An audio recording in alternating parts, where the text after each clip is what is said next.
Is this good? Well, of course. Do you think attention is the most valuable currency in the world? Well, of course. If you could post I something worked for MrBeast. He's a fraud. Oh man, sure this is in some dog shit video. We're not promoting gambling. I think people are going to see this negative. Very smart with your money. Throws away millions of dollars on YouTube videos is a gambler. Who would have thought? Lottery for money. To the point where he's gambling with people's You lives. don't have to pay anything to enter a legitimate How is this legal? I don't get it. It's a scam. Hundreds of forged or fake signatures. Ponzi schemes are great up until they just go bust. The thing I hate about some of these things is like out of context quotes, bro. But people seem to think that out of context quote spamming is like cool and quirky and fun and it's like relevant. I think it's fucking brain dead. I hate that shit. Hi, I wanted to provide some context to this video. I'm a former MrBeast employee, and today I am alleging that the company rigged videos and did illegal lotteries and sold fake signatures. I would consider that fraud. Okay, thank you. Enjoy the video.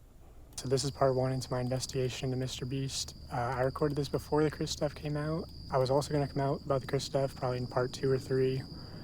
Because I see a lot of people saying like, oh, if you knew, why didn't you come forward? Why didn't you go to the authorities? Can I just? Viewers are little kids. Yeah.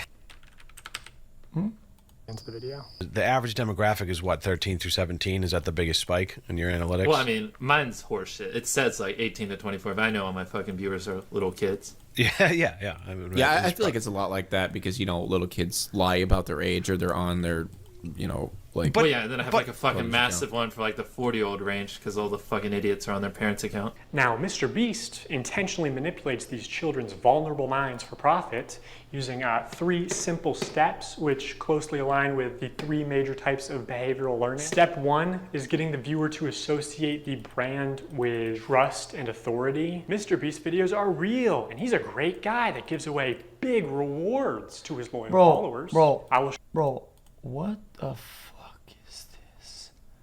Bro, how does it have 2.6 million views in 4 days? Show you irrefutable evidence in a minute that his videos are in fact fake. Step 2 is showing the viewers that when people interact with MrBeast in a way that benefits MrBeast, when they do what he tells them to do, they win big rewards.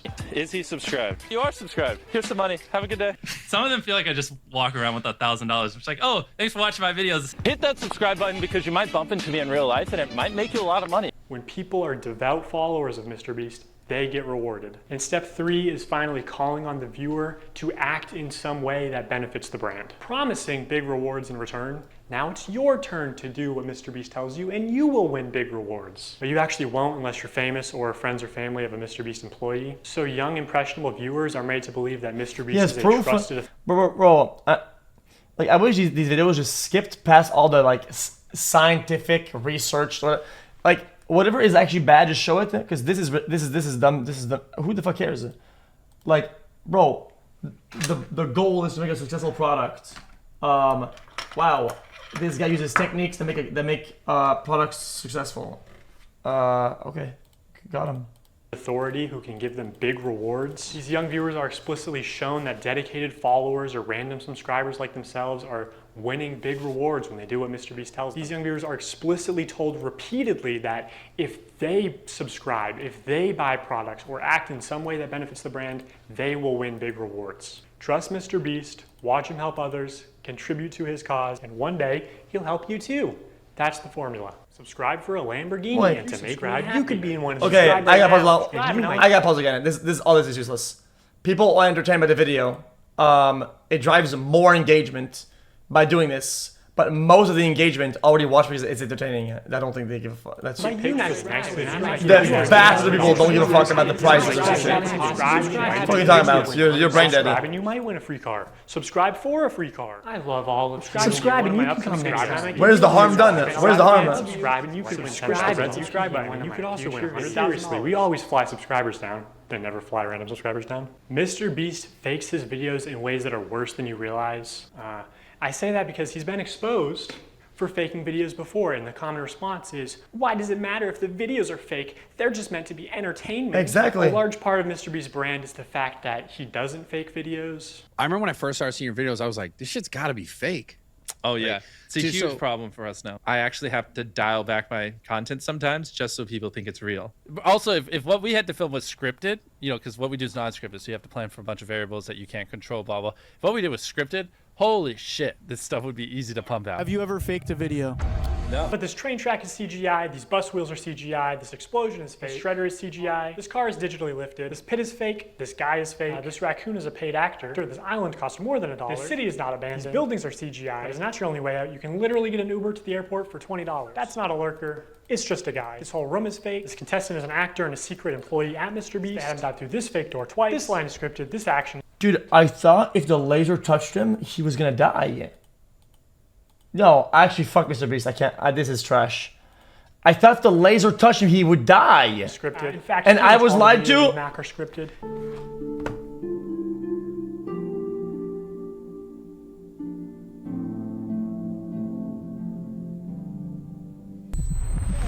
You did it! Yeah! What we did was scripted. Holy shit, this stuff would be easy to pump out. Let's talk about Mac for a second. Okay, let's talk about skills and entertainment. And this guy knows he has enough time to finish the fucking course, right? And he's not some bullshit, boring-ass contestant and actually stalls out the last 10 or 15 or whatever fucking amount of time to make it entertaining because he knows the last route. Oh my god, oh my god, oh my god. That's so bad. That's so bad. No, don't do this. Don't entertain me more, please. Stop. What we did was scripted. Holy shit, this stuff would be easy to pump out. Let's talk about Mac for a second. We will die. Do you understand that? I found public records showing that Mac moved from California to Greenville, North Carolina, where Jimmy is located, back in August 2023, 2 months before he appeared as a contestant. According to a former MrBeast employee, this is around the time when Mac started working full-time on the editing team at MrBeast. Also, he didn't just move into any old house, he moved into a $1 million mansion. Now, I'm not gonna dox him, only some asshole would do something like that. After doxing and bullying the pilot some more like a f***ing douchebag, turns to Eric and says, how do I fly this thing? And Eric just starts pushing buttons. But I did find pictures of this mansion online, so I fed them into ChatGPT and asked it to create similar images. And this is what it came up with. And it's honestly not that far off. His 6,000 square foot $1 million mansion comes with a movie theater and 7 bathrooms. What are you gonna spend the $800,000 on? I mean, my life's changed now. Yeah, I'm sure that $800,000 is really gonna change your life. Max, this is a nice car. Tell me, where are we right now?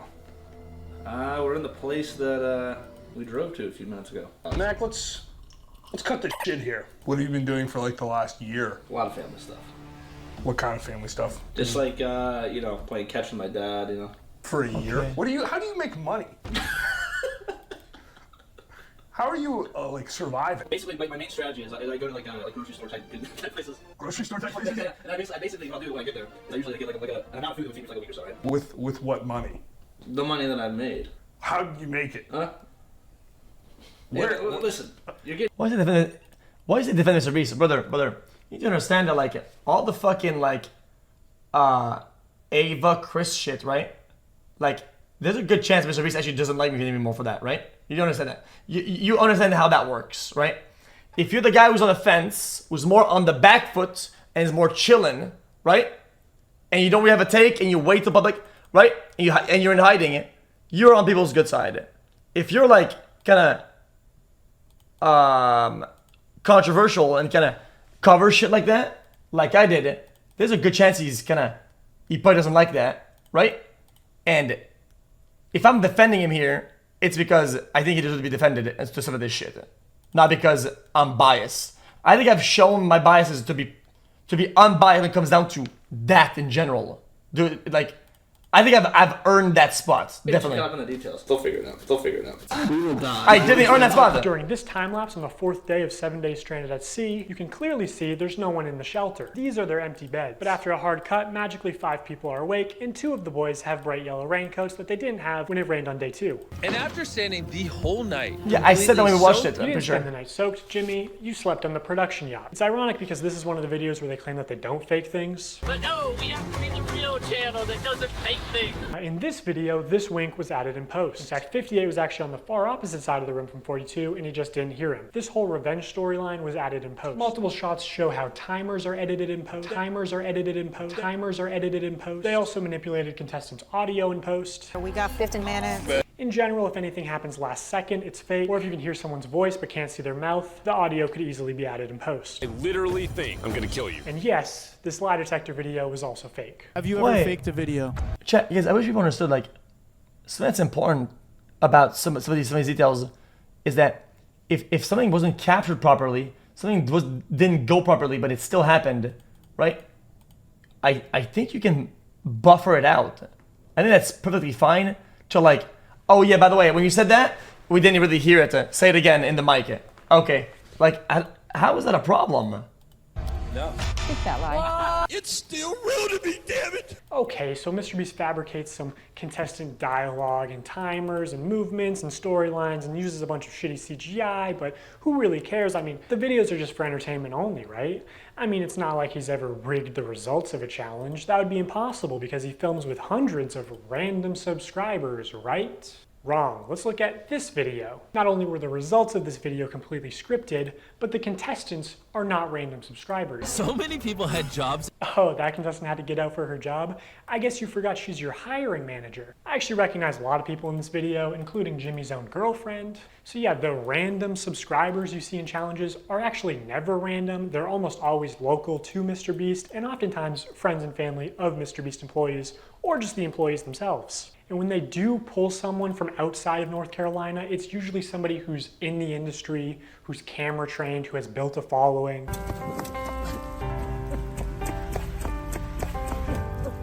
Man, I feel sad for people that will watch this and will actually care about all this and think that this matters, like, at all. This is so fucking confusing. Dude, you cannot have a full random cast, right? You can never, ever, if you think you can have a full random cast, listen, man, you need to legitimately log off the computer, actually log off, and go to something completely different. Stop trying to do research into things. You've fallen off the side of the earth a long time ago. Dude, because it's dog shit fucking content. Holy fuck. The chance you're gonna get fucking 40 people that are not gonna say a single word out of 100. Bro, most people don't say anything, react to things, don't have fun. You get 100 random subscribers, you're gonna have like 600 words for your 2-hour video. What the fuck are you gonna do? Hey, anyone I'm friends with watching that wants 10 grand?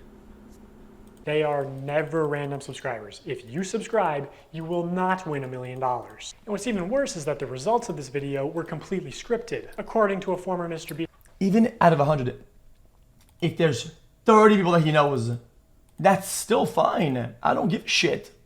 Employee, it would have been a PR problem if the boys had won by a lot. It's still random subscribers. Because so many of the female contestants were MrBeast employees who got out immediately, production stepped in to actually make the results of the challenge closer. You can actually see some of this happen on camera, like when Jimmy pays one of the boys $10,000 to leave, which is twice as much as the actual prize money.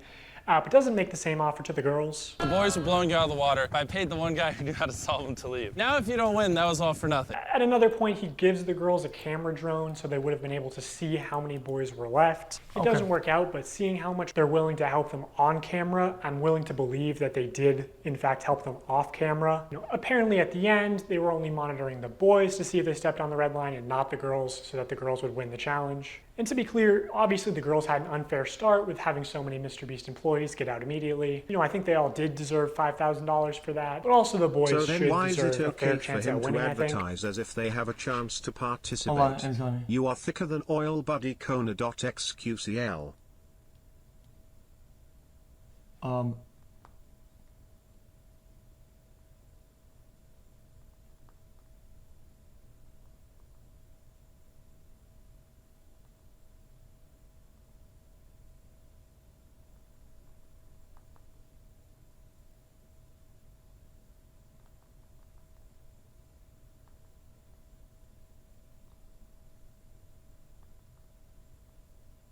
Okay, so that's just up. Sorry, in context. I think that's the expectation. So another question. Okay, why is it okay for them advertise as if they have a chance to participate there? Okay, because I think they genuinely do. Unless this deal disproves it entirely, I'm pretty sure there's a good percentage of people that are random subscribers, and them being in the video and then stepping out, right, and then pulling things from the random subscribers, whatever, right? As in like interactions, people, things that will cause the video to be entertaining, that is the cost of the prize, okay?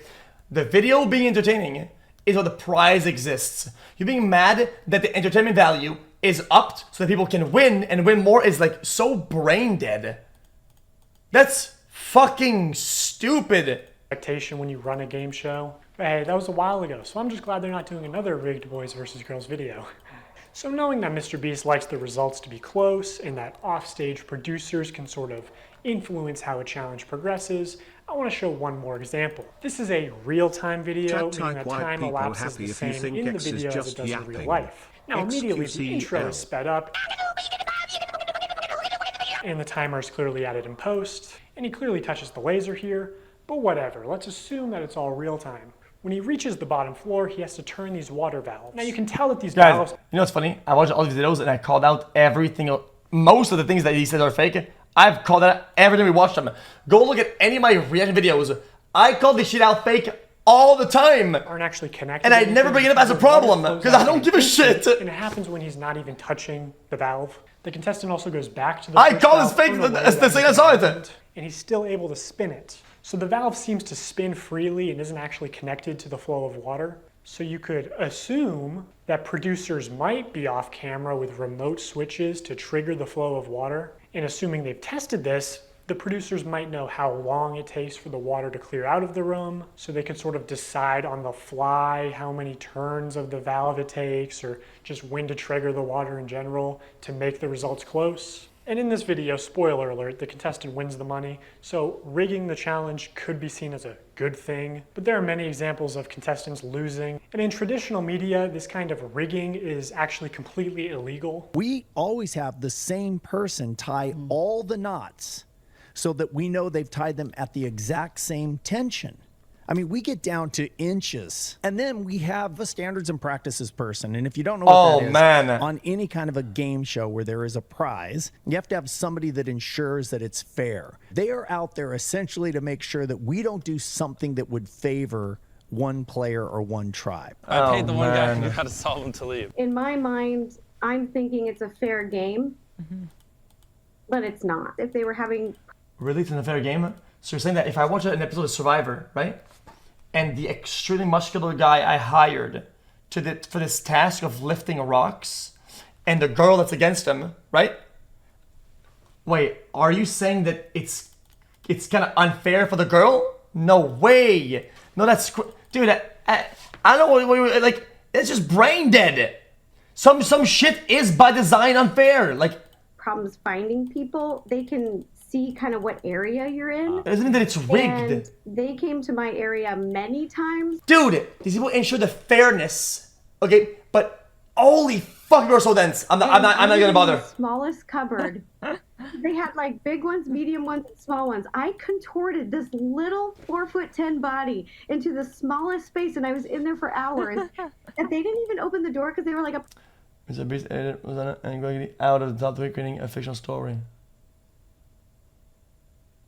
Person can't even fit in there. So they went in there and they opened all the cabinets, and my heart was like, oh, they're gonna find me, they're gonna find me. And then I could hear them saying, like, she's not here. I don't know what you're talking about. Like, she's not here. The other thing that they said is absolutely no climbing in the air vents or the ceiling. And they said it's because they do all their wiring in the ceiling. So I am up here. Okay, I feel good about this spot. If it was held accountable, especially because this was a YouTube original production, Zach would have been eliminated for cheating. He broke the rules, and guarantee you, that's literally bullshit. If that's I climbed in the ceiling, MrBeast would eliminate me. He was in the ceiling! Also, I think some of the MrBeast giveaways have been fake, but I'll get to that later. Well, I'm saying that's true, yeah, sure. Some of the ways that MrBeast lies to build trust with his audience, I want to go on to explain how... Like the what? What? Like the what?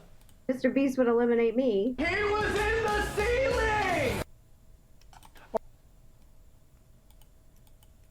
The ceiling. MrBeast would eliminate me. He was in the ceiling! Was not for charity. Because Creative Games 2 and 3, Trivia and Sick had nothing to do with charity. Winners of the competition would receive prize money under the vague condition that if they give money to their fans. Hey, my cousin is a fan of my video. Zach King made 2 highly viewed monetized videos with the prize money. Both the winners and creators of Game 1 and 2. Other sisters and Zach King were accused of cheating. MrBeast does not care about fairness in his competition. He does care about making the best video possible. The trivia tournament also had multiple factual mistakes. No one seemed to notice. Spell possum and also correct. Strange fantasy challenges is not difficult. Okay. So I think some of the MrBeast giveaways have been fake, but I'll get to that later. Okay. So now that I've explained some of the ways that MrBeast lies to build trust with his audience, I want to go on to explain how he exploits that trust for profit through running illegal lotteries, selling fake signatures, giving children diabetes, and more.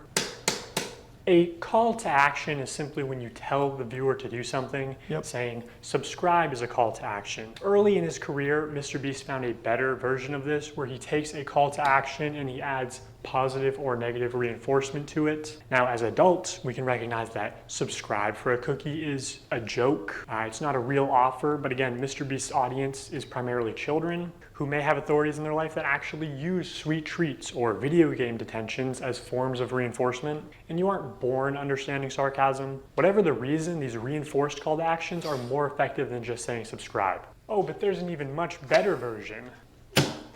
The call to action giveaway. If you guys want to win a brand new PS5, all you have to do is subscribe to my channel. I can't believe people are still doing fucking giveaways.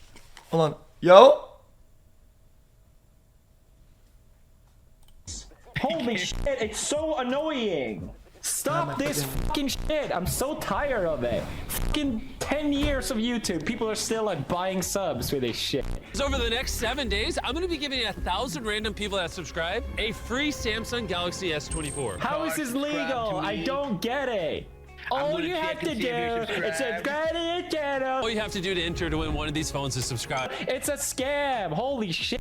I literally spent over $1 million on these phones, and we literally found him 1 minute before Zach. I spent over $1 million. Well, I'm confused. So, is he not getting the phones?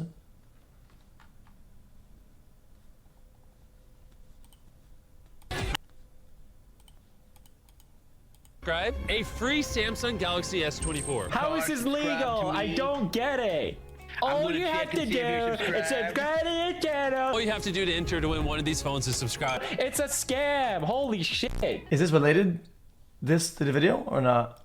Is this related to the whatever you saw or not? I literally spent over $1 million on these phones, and we literally found him 1 minute before Zach. I spent over $1 million on these phones. All you have to do to enter is hit that subscribe button. Samsung, I just want you to love me. So yeah, that's what a call to action giveaway is. At best, they are a way to buy subscribers, but much of the time they are legitimate scams. Either a YouTuber doesn't actually give away a prize, or in the case of these live streams, they are illegal lotteries where the only way to win a prize is by making a purchase. And obviously, I'm not a lawyer, so I'm just going to show you the law and then show you irrefutable evidence of what's being done, and you can make your own conclusions. The FTC defines a lottery as so what are you buying? Elements: a valuable prize, random chance, and consideration, which can be time or effort, but in most cases is just payment. To successfully run a contest or a sweepstakes, you must eliminate one of these factors. A contest, for example, eliminates chance, and a sweepstakes eliminates consideration. In determining if any MrBeast giveaways have been illegal lotteries, we need to identify a problem. I'm thinking of two, because I've run giveaways on my shit all the time. But none of them, I mean, I've done a few of them, so I mean, am I breaking the law? I don't get it. Who pays consideration?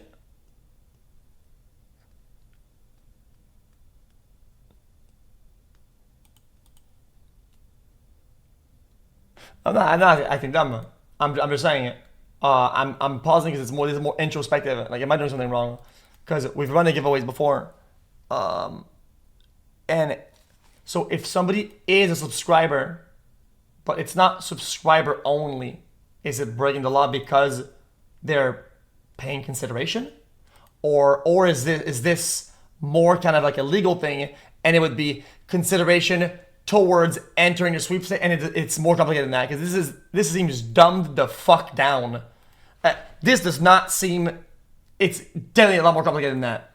Payment. To successfully run a contest or a sweepstakes, you must eliminate one of these factors. A contest, for example, eliminates chance, and a sweepstakes eliminates consideration. In determining if any MrBeast giveaways have been illegal lotteries, we need to identify a prize, which is distributed through random chance and cannot be won without spending money. On August 2nd, 2020, MrBeast live streamed him and his friends signing limited edition shirts celebrating 40 million subscribers. And here are just some of the clips from that stream. For those of you who are just joining, if you buy one of our limited edition 40 mil special shirts, we're celebrating 40 million subscribers with a really big video, then we will sign that shirt, and some of them will get random prizes like this. In 10 minutes, right, because we gotta give them time to do their cart, we'll give 2 orders $500 each. 5 minutes, someone's getting $3 grand in their order. In 5 minutes, we're gonna do the same thing again. We're gonna put $1,000 in a random order. 2 minutes, newest order gets $2,000. Good luck, everybody. So this was a 6-hour live stream. They took it down off YouTube, but 5 hours of it are still up on their Facebook page. And during those 5 hours, I counted 46 illegal lotteries. These lotteries are also run poorly. Multiple times they would say something like, buy in the next 5 minutes for a chance to win. And then 7 minutes later go, actually, the newest order in 30 seconds is gonna win. In 5 minutes, we're gonna do the same thing again. We're gonna put $1,000 in a random order. Hey, Daryl, don't we owe someone $1,000? We do. Yeah, so, all right, so the newest order, in 30 seconds, we are gonna put $1,000 in your package. Stephen K. Okay. Stephen King. And there is no second giveaway 30 seconds later, like Jimmy said. This is just one very shady giveaway. They just go on to talk about how Stephen made a profit. Stephen's a handsome name. So he actually walked away with some money. We're proud of you, Stephen. I counted 13 of these extra shady lotteries where they did not give the prize. No, I don't give a fuck. Brother. Man, I hate reading the chat these days, man. I honestly, I genuinely don't like reading chat these days. Like this shit is so cringe. It's like we don't even know anything. We like I'm looking at the video. There isn't much. I'm watching it, and you guys are like jumping to bad faith. Like honestly, one, I don't give a fuck. I genuinely don't. Two, no, actually, I'm not kidding. Like I actually don't give a fuck. But two, it's like okay, is there proof that they did go back and actually choose one of these guys at random and give them that, right? Is there a chance that they say, oh yeah, we made a mistake there, and they doubled it? Do we know that they didn't do that? Like, if you're going to approach this and do it the right way, I think it's important to actually hit it in ways that it's kind of irrefutable. Yeah, you think it's illegal? Sure, fine. I mean, then that's your point. But can I be honest with you? I don't care. Original time frame that they said. Okay, so we're gonna put 2 iPhones in this piñata, and we're gonna give it to someone who orders a shirt in 3 minutes, 5 minutes. Buy a limited edition shirt or hoodie, and we're gonna pick a random one in 10 minutes and give them $2,000. Have we done iPhones yet? Yeah. Oh, we did one. Oh wait, hey Daryl. First, actually, before we do that, we never picked the piñata. So these clearly fit the definition of an illegal lottery. These clips are also not out of context. No one ever said no purchase necessary. There's nothing in the description or on the website. So, if somebody's already buying something, you're not allowed to make it different for some of the orders, whatever. I'm actually having a hard time seeing it.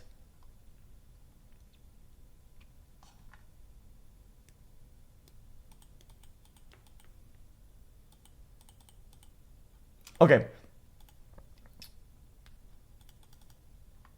It's legal. Well, they didn't show me the laws. They showed me some random document. It's gotta be more complicated than that. Guys, there are semantics that are important, but I don't think we understand them, or I don't. I mean, we have to fucking Google and do all the fucking legwork. Okay.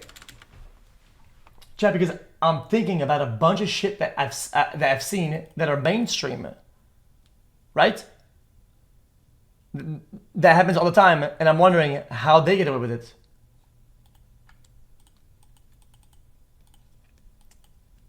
Like on TV, if you order this or whatever, oh, because it's a chance, so it can't be it's remove chance. Right?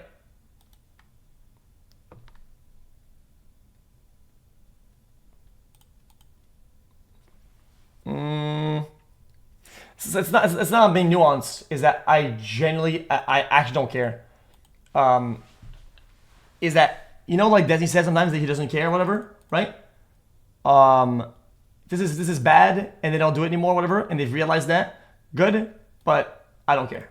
At one point, MrBeast is informed that they ran out of PlayStations, and he says, "Are we trying to not sell merch?" Our city is sold out of PlayStations. We don't have any. We have to give away. Are we trying to not sell merch? So he clearly knows that they're making more money by running these illegal lotteries. Another shady thing he did was constantly suggest that they're doing too many giveaways to make a profit. My guy over there doing the numbers is like, stop, please. Like, you do realize every time you give away an Xbox at $1,000, you don't make money. I'm like, oh, I know we're not gonna make money. What are we doing, guys? We're gonna check after the stream, and it's gonna be like, oh no, what a waste. Yeah, I know. We're gonna break neutral. When there was just no way they were ever even close to losing money on this stream. I don't know who this is, but you just got a pair of AirPods. Oh my gosh, we're not making money. Guys, we need to stop giving everyone something. We've just lost like 7 almost everything that someone's bought, we put something in their package. I'm not gonna make money. In 5 hours, they gave away about $50,000 worth of stuff and sold over 50,000 t-shirts. Yeah, that's pretty selling fucking dog these shit. t-shirts at $42 each. I mean, I'll agree that's actually dog shit. $22. Straight up. But even if they were making like $1 per shirt, they would still be fine. Also, by my estimates, only one in every 1,600 orders actually won a prize. And I guarantee it's stupid. It's irresponsible, and I'm sure that in hindsight, he thinks it's dog shit. He has real-time analytics on his laptop. He knows they make more money every time he says, "Oh my God, guys, we're giving away so much stuff. We're not even gonna make a profit. Please, it's dog shit, but it is what it make is. a profit." That's why he keeps saying it. Also, they just don't show how winners are picked, so it's probably not actually random. You know, humans have biases. Imagine Jimmy tells the guy off camera, "Hey, pick a name right now," and he sees 2 names. One is easy to pronounce, one is not. This is why lotteries are heavily regulated, to ensure fairness. Also, obviously, you have to be 18 to play the lottery. It's gambling. MrBeast isn't just promoting gambling to children here. He's running. What? You know, humans have biases. Imagine Jimmy tells the guy off camera, "Hey, pick a name right now," and he sees 2 names. One is easy to pronounce, one is not. This is why lotteries are heavily regulated, to ensure fairness. Also, obviously, you have to be 18 to play the lottery. It's gambling. MrBeast isn't just promoting gambling to children here. He's running the casino. And this isn't even close to the worst stream he's done. 4 months later, MrBeast signed shirts again, but this time it was a 24-hour live stream with way more illegal lotteries. And by the way, the rest of these streams were taken down shortly after upload, so all I have is some old clips and Reddit threads talking about them. Now this stream did say, "We are doing a ton of giveaways, no purchase necessary," in the description. But to be eligible to win most prizes, you had to make a purchase. Would you guys prefer that we throw money in random orders, or that we throw items in random orders? Yeah. Somebody screamed in chat, "I want to switch. Hey, buy a shirt." In 30 minutes, we are giving away my car to someone that buys merch. Which each giveaway is its own independent event. You can't give one prize to someone who buys something and a different prize to someone in chat. The prize where you have to buy something is still an Yeah, it's trash, very irresponsible. Yeah. illegal lottery, which obviously MrBeast knows this, but you know, he's a poker player. He likes a little bluffery, a little plausible deniability, you know, pretending to be ignorant of the law. You know, YouTube's a little different than this. Yeah. Because YouTube, I can just do stuff like that. I can just. You know what? This will be some fucking brain dead shit, okay? But genuinely, that's actually I see life. Plausible deniability, sure. If it's like one occasion, and then if they delete the video, right? Which they did, I'm pretty sure now they know. And that cover plausible deniability, I'll give it to somebody once. And the reason why I do it once is that it's kind of how the law says it when it comes to the taxes. If you fuck your taxes up, right, out of whatever, right? They can actually give you a chance of like, yeah, whatever, one time. But if you do it again, I mean, they're gonna cut your cheeks. It happened to me once. I was like, I I was gonna do my text right, whatever, right, like way back when, and I was like late, whatever, and I burned that chance by accident, but I mean I didn't go to fucking jail. Be like, you know what? Pull up a database of 100 people that bought chocolate bars and pick 100 random ones. Got it. I think I was can late. do that over here. I don't know, so I don't want to say anything, and then someone be like, yeah, actually that's illegal. Right. I could not find any way to enter the big Tesla giveaway without spending at least $42. And we're giving away a Tesla to someone random who bought stuff. They also gave away 24 tickets, which gave you the opportunity to be in a video. Again, most of these tickets you had to make a purchase to win. One random person that buys in what time frame? 10 minutes. We're going to put this in someone's order that buys something. And we're going to have 24 people. We're going to put them in 24 different circles.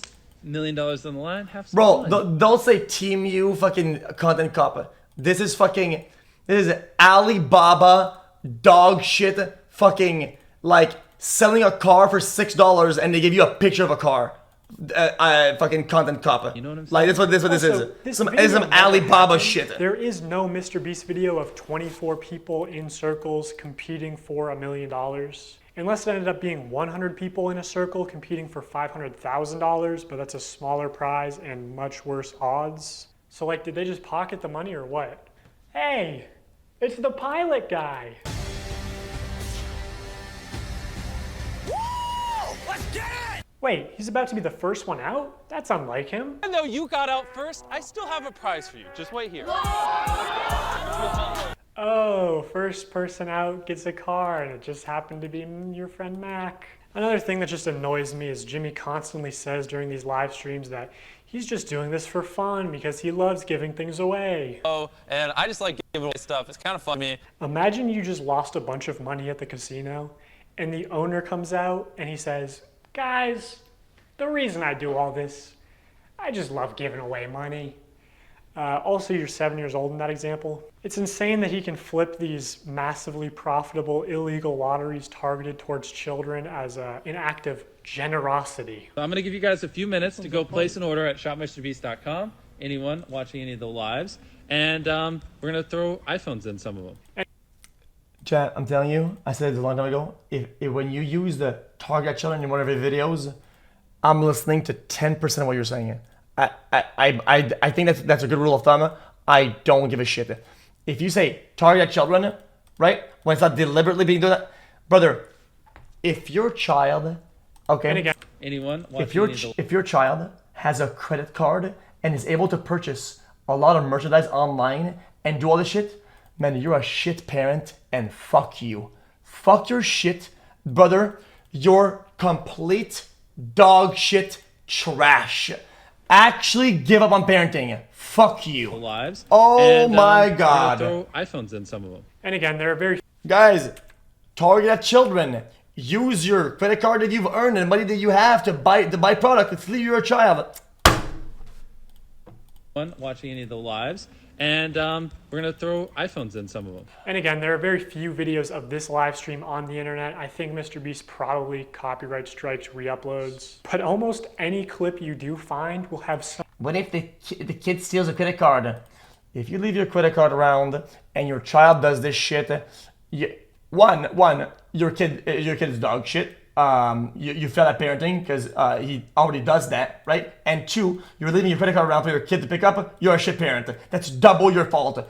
Double dog shit. You're a fucking loser. Some new violation of internet gambling or sweepstakes laws. I thought it was him. I was like, keep going. Wait, really? Let's go. Wait, it's literally like his initial. Who is it? My cousin. Wait, really? Actually. Oh yeah, I am victim blaming. If you're gonna say that a parent is victim to their child, you don't get their shit. Brother, log off the stream. Go take a bath or some shit. I will you're bro. Legally, moral, you're not a victim of shit. It's a child, brother. It's a child. Holy fuck. That's illegal. Some of the common complaints we see in threads about this live stream are that they only signed large t-shirts, so when they selected an order to give a prize, it was apparently always a large or extra large t-shirt. They kept saying things like buy in the next 15 minutes for a chance to win and then not honoring it. Multiple people claiming that their name was read to win a prize and they never received it. And my shirts. Large shirts. I bought a large one. T-shirt. They kept saying things like buy in the next 15 minutes for a chance to win and then not honoring it. Multiple people claiming that their name was read to win a prize and they never received it. This person is still tweeting about it to this day. Now, there's a lot more people complaining about the deceptive sales tactics. Reading all this really upsets me because I spent money I honestly didn't have for 5 shirts at different times during the live when they said things like buy now and you will get prize. If you use a Reddit comment as a source, I'm not gonna. And I received 2 orders and nothing but shirt, both with MB and one with a heart and one with a smiley. I was hoping for at least a couple things for Christmas for my family. Hi guys, I'm Bill Gates and I just bought a new yacht and I just gave it away. And it's true because I said so on a Reddit post. Poggers. This commenter also goes on to explain that she's disabled, has PTSD. Lotteries and scams specifically target vulnerable populations like that. I'm disappointed. My son bought a signed shirt and was so excited. He watched the live stream and saw that people who bought would receive $100. He was excited to win something and be a part of his favorite streamer, MrBeast. When the shirt arrived, he was grinning from ear to ear. When he realized that there was no $100, he was visibly disappointed. He said nothing other than, I guess he meant everyone except me. He loves his shirt, but I'm really upset seeing him hurt. So this guy stood by and saw the premise and did that with his child, right? And now he's saying that's what the child did and the child thought? No, this is what you thought. This is what you did. This is what you bought. The child has nothing to do with this. If anything, you sold your child on some dog shit that you know better on. You absolute fuckwad. What is wrong with this guy? On the internet, but a lot of people are independently claiming the same things. Like that at the end of the live stream, they said they were putting $100 in every order. Now, my speculation is that they put $100 in every order that came across the table. You're not gonna sit in front of a child, right? And say, wow, this is a scam and this is bad. This is not gonna happen, right? Hey, little kid, this is gonna happen. Let's buy this. Oh, it didn't happen? My child was scammed. Ah! What the fuck is this? That they signed. You're a dumb fuck parent. You're dumb. You're stupid. If the video of this live stream ever resurfaces, I think a lot of these claims will be proven true, which MrBeast definitely has this stream saved. He saves all his footage. So I'll ask you, Jimmy, will you publish this to prove your innocence? Also, using archive.org, we can see what the website looked like on the day of the stream, and while there's no mention of any sweepstakes whatsoever, it does say this limited. I'm not enabling this. I'm just saying that there's a limit to how much guilt and how much there is, and I'm telling you, to me, I see people being stupid, irresponsible, and at best, kind of greedy. It's pretty trash. What would my do? Say, "Arrgh!" Yeah, it's pretty bad. They delete the shit. To what I see, they haven't done it since, right? I think they get it. I think they get the law. Then maybe they got the trouble. I don't know the specifics. We don't know the end of this. Yeah, it's shitty. Okay, what else? Tee signed by MrBeast and crew, but the description says I will call the police. Like, what do we do here? And it doesn't say anywhere that other members will sign MB, deceiving people into believing it was signed by MrBeast. So here's a clip of Tyler forging, or maybe not forging, using MrBeast's signature. So Tyler signed. I think that's a good time in the video to pause. B, deceiving people into believing it was signed by MrBeast. So here's a clip of Tyler forging, or maybe not forging, using. This guy's like biased to say some dumb shit. You can call himself there like forging. MrBeast's signature. So Tyler signs MB, which is MrBeast's signature. Then he covers it, signs his own initials, TC, smirks, looks around, this and is then maximizing how bad things sound. Like it's. Could you make it any more obvious? You know, you don't accidentally have someone else's signature as muscle memory. And again, I'm not a lawyer. I think this is fraud. Maybe they could say it's the brand's signature, even though it's clearly implied that this is Jimmy's signature, which was established during the last live stream. Hey! MB, MrBeast. So this is MrBeast's signature. No way, this one was signed by MrBeast. It's just got the MB, but that means it's signed by MrBeast. That's obviously his. MrBeast. This is so cool. That's obviously his. Mr. Beast. You know, some people bought these shirts as collector's items or even investments, and this puts into question the authenticity of all Mr. Beast signed merch, which otherwise could have been very valuable one day. This was clearly muscle memory, and judging by his body language, he knew he exposed this. Even Tariq notices Tyler slip up and immediately looks into the camera, looks guilty, and then readjusts his body and rubs his hands together. Also, Mr. Beast said during the live stream that this is the last time he'd ever sign anything, and that was just a lie. Illegal lotteries targeted towards children and selling fake signatures. I mean, imagine if any other YouTuber was caught doing this.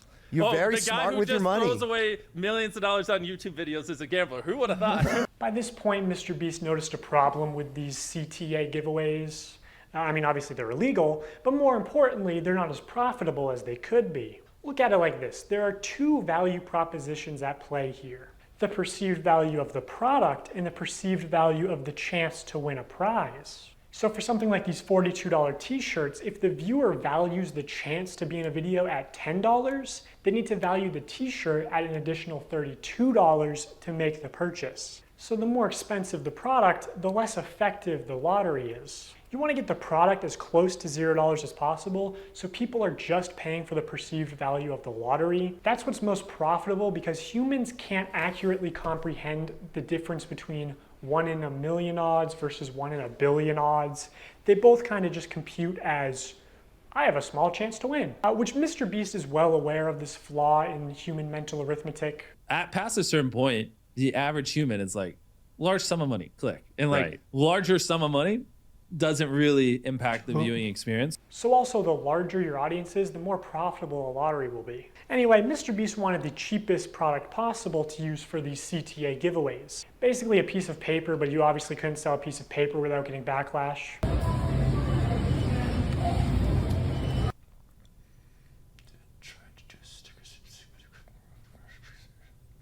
Wild vandalism. So in January 2021, 3 months after the last shirt signing stream, Mr. Beast did a live stream where for only $10, viewers could send a picture to the moon. Wait, JPEGs that are going to the moon? And of course he did more illegal lotteries. Just to keep things fun and interesting, as if putting a photo on the moon isn't interesting enough. Someone who puts a photo on the moon, or if you buy the bundle, whatever, and the next 30 minutes, we'll just fly you down to be in a video. 3 years later, the spaceship finally launched, carrying beautiful pictures of deceased loved ones to the moon where they would be immortalized. It fucking exploded. So obviously Mr. Beast refunded everyone, right? Right? Is it Mr. Beast's fault that the rocket exploded? No. Is it his fault that he advertised it as for $10 I will put your photo on the moon? For $10, I'll put whatever picture you want on the moon. Yes. I'm done! October 16th, 2021, same thing. Buy this shirt. I sent a wager to the moon and didn't make it. I can't do it, chat. Chat, I can't do it anymore. Where's the weird champ? Where is it? Shopify dashboard. We just have like a random number generator, and then like we just put the number. Like if there's 1,000 orders, we just put it, picks a number between 1 and 1,000, and then my people give me the name. So the first person that we're inviting to be in our Squid Game, if you want to enter, click the link in the description, buy the shirt or hoodie, is Alonzo Diaz. Bro, there's an actual $100 bill. Would you care if it was Pokey or Hassan? Brother. I didn't say much at all about Pokey, and I ate her cookies on stream, okay? She gave me a box, and I ate them, and I don't give a fuck. I said, yeah, it's kind of dog shit. It doesn't taste good, but it kind of just stops there. That's it. Like, why do you want me some sort of fucking, like, crazy, like, moral grandstand? Sometimes I do sound like I'm moral grandstanding, but I'm not. Wait, I'm not gonna moral grandstand this shit. Wait, what does it say? Oh, now we have to read the message. You and your crew are an inspiration to our young ones. He wanted to send you $100. Everyone click the link, or the view product thing in the bottom left. We're gonna open 3 packages, and whatever's in those 3 packages, we're gonna give someone random that buys. And whatever's in those 3 packages, we're gonna give someone random that buys.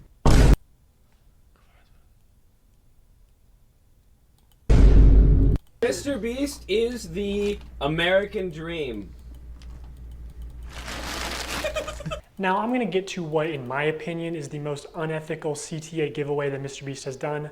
But before I do that, I really want to drive home the point that the closer a sweepstakes is to an illegal lottery, the more money it makes. Because, you know, every customer is supposed to be informed that they can enter easily for free and that making a purchase does not increase their chances of winning. Like, you're supposed to say no purchase necessary in all of your promotional material, which MrBeast does not do. This legal gray area only leads to people getting scammed, especially the elderly and children, who are also being introduced to gambling. The only people who benefit off of sweepstakes are influencers and scammers. Remember Wizza, a sweepstakes company that got exposed as a total scam and that was a disaster. Even Omaze, the charity sweepstakes company, got exposed as a scam and had to shut down in the US. Or back in the day, there was Mystery Brand. You remember Mystery Brand? So Mystery Brand is a website where you purchase different boxes with chances of winning things. Take, for example, this women's Christmas box. It costs $15 to open, and you can win the most expensive Los Angeles realty. But you can't even click it, okay? It doesn't even give you more information, but apparently it's worth $250 million. I love Okay. Doesn't even give you more information, but apparently it's worth $250 million. I bought the not $44. It's on sale. $14 women's box. I didn't get the mention. I can't believe it. Dollars. I love that you can't click it. Like, they're just like, trust us. There's a $250 million house with your name on it. All the way down to Icicle. Site balance. I'm willing to bet that this is probably what 99% of the people are getting. Hey, at least MrBeast never wanted to work with this obvious scam. I mean, at least MrBeast's manager never went on some podcast. Yeah, and that's talked about how. no. I'm laughing, but I know how this is terrible. 10x worse. I mean, this massive gambling and fake and dog shit. And this is everything combined, and it's also false advertising with the fucking bullshit. Like, this is. MrBeast really wanted to work with this company. No, what's this? Is there anything you've had to say no to? Yeah, tons. Yeah. So a good example. So it was about 3 years or 2.5 years ago, and I started working with Jimmy. What was becoming really popular were these like mystery loot crate like internet sites where it's basically like CS:GO skins, but you'd go on and be like, here's the Supreme box, and you'd pay $50 for it. And remember, it was didn't Ricegum did quite a few people. Yeah. Yes, Yeah, they got a lot of hate for that. Right. Jimmy was he wanted to work with that company when he heard about it because there was a lot of money, and we wanted to give that money away in a video, and I had to talk him back on it. I was like, listen, we're not promoting gambling. I think people are going to see this negatively. So it was a long conversation that him and I had to have, which eventually we passed on the deal. And then Jake, Paul, and Ricegum ended up doing that deal and got a lot of hate for it. Jimmy, why is your manager saying that you wanted to promote this obvious scam? So what you're saying is that the guy did his job, the job he was hired for? So you're saying is that guy sees something, doesn't know everything about it, guy whose job it is to know something and investigate something to advise them on doing the right thing, actually looked into it and says, this isn't good, so we're not doing this. And then they didn't do it. Okay, this is the biggest nothing burger I've ever seen. I am gonna fucking lose my mind. Brother. If somebody comes up and says, yo, dude, we could use your thing, your platform, to sell this or whatever, and I'm like, yeah, it looks pretty good. Yeah, sure, yeah, we could do it.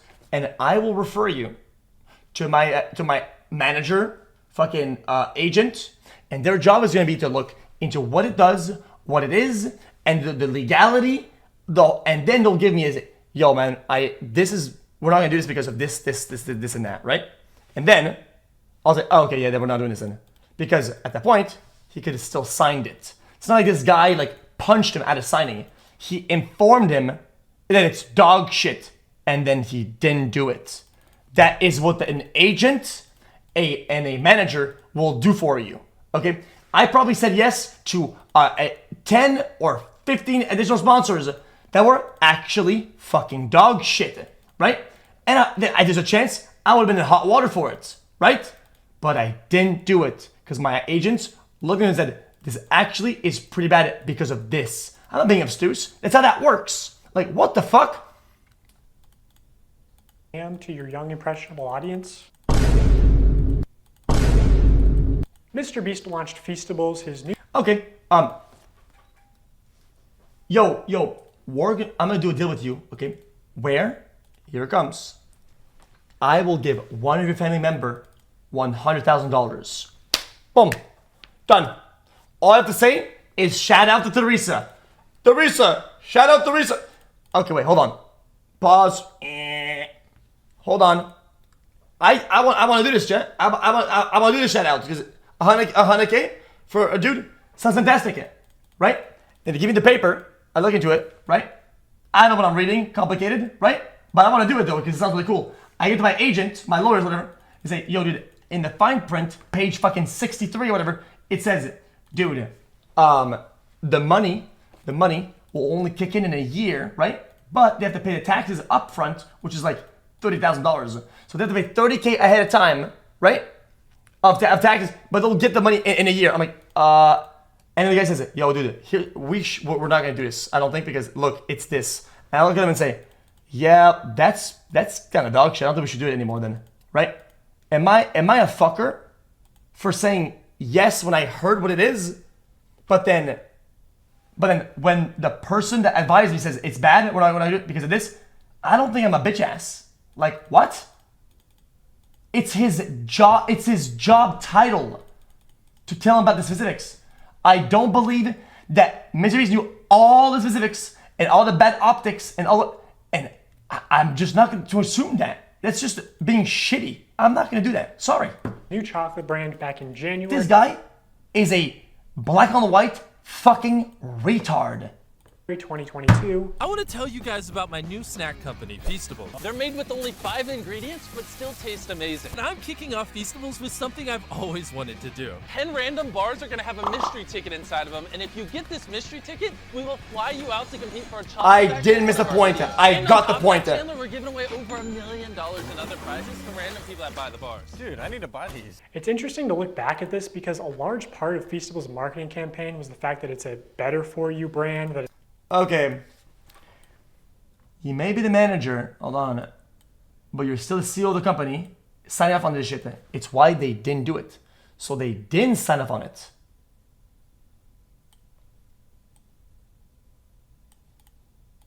But it's healthier for you than Hershey's. Less sugar, only 4 ingredients, all organic. I wanted to just make a better for you snack brand because I think a lot of the stuff out there is just terrible for you. Because obviously so much obesity and disease comes from the stuff we eat. Like Hershey's, for example, there's 10 ingredients, super processed. Our Feastables bars are 5 ingredients, and just all the ingredients are way higher quality. And it's infinitely better than the other options out there. I got all the Feastable chocolates. Let's try them and rank them 1 to 6. I'm gonna be completely honest, totally not biased, because if it sells more, I make more money. I'm gonna be honest, and I hope Jimmy is sitting next to me and not getting his feelings hurt. Compare it to Hershey's. It's our Crunch Bar. Okay. This is the one you believe in? Yes. Not crazy, Jimmy. No? You don't like Crunch Bars? I do like Crunch Bars, but... I'm still all my Let me companies. try this. Maybe these are defective. Oh my God! Why wouldn't I This be? tastes good to me. Wait, we're supposed to be ranking them. I rated the first one, so we going completely off of... Oh, we well, going completely off of... we're in too deep. I rate this a 10 out of 10. I give this an 11 out of 10. Keep in mind, only 5 ingredients, infinitely healthier for you than the normal thing out there. Also my favorite so far. Okay, here's the thing. I didn't realize you were a dark chocolate guy. I'm not a super dark chocolate guy. I do love dark chocolate. I get this a 7.8 out of 10. Okay, so I'm starting to understand this, man. we Okay, get a little okay. higher. I'm starting to figure this man out. You're gonna like this one, right? You like salt? I read you as a sea salt guy. I'm gonna get rid of these. I love salt. No, I want the no, chocolate. no, you just don't.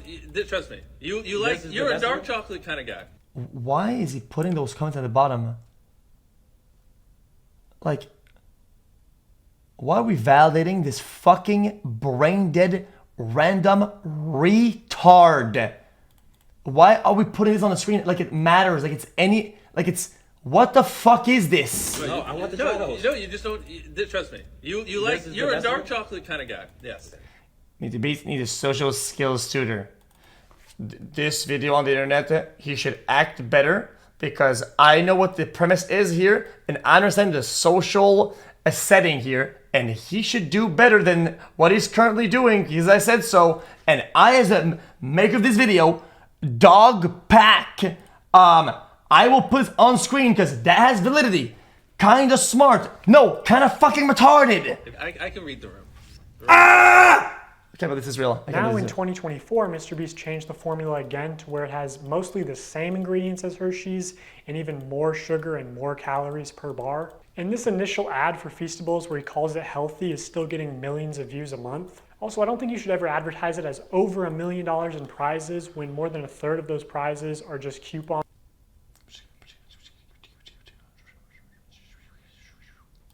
for more MrBeast products, forcing you to spend more money if you actually want to redeem them. Ooh, a $5 coupon for Beast Burger. Now a single combo only costs $20. Bob's Burgers Palace or fucking Five Guys. If this shit can be successful, fucking Five Guys. It's so good. Who cares? It's called Five Guys. What kind of fucking name is that?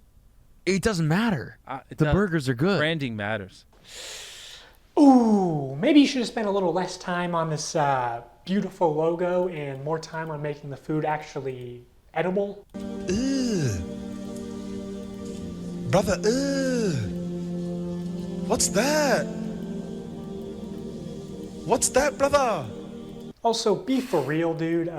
Five Guys has a nice, clean, appealing aesthetic. You know, the name suggests humble beginnings. This is like a 8-year-old sloppy cotton candy piss burger. It literally looks like a piss burger. I can't. I don't even care. Also, this digital wheel. Okay, then he's guilty of being Dunning-Kruger effect, where he thinks he's smarter with his branding than other people, even though he's not. And we have the arbitrary guy here that can call out this because he's better. Dog Pack 404 popping off. Clearly, is not remotely representative of your actual odds. Mark Rober has talked about this common deceptive casino tactic before. You recall from the Carnival scam video, the most lucrative games for the Carnival owner are those where people overestimate their chances of winning. That is exactly what happens in this game, thinking you were so close to getting a jackpot, when in reality, you weren't close at all. In gambling psychology, this is known as the near-miss effect, and people will spend much more money to try and win because they think they can just do it on the next one. So I am absolutely pigging out on Feastables, and I'm trying to do this. MrBeast is teaching us gambling? Minus points because there's no cool music. Anyway, let's gamble. Also, these tickets. Wait, I'm confused.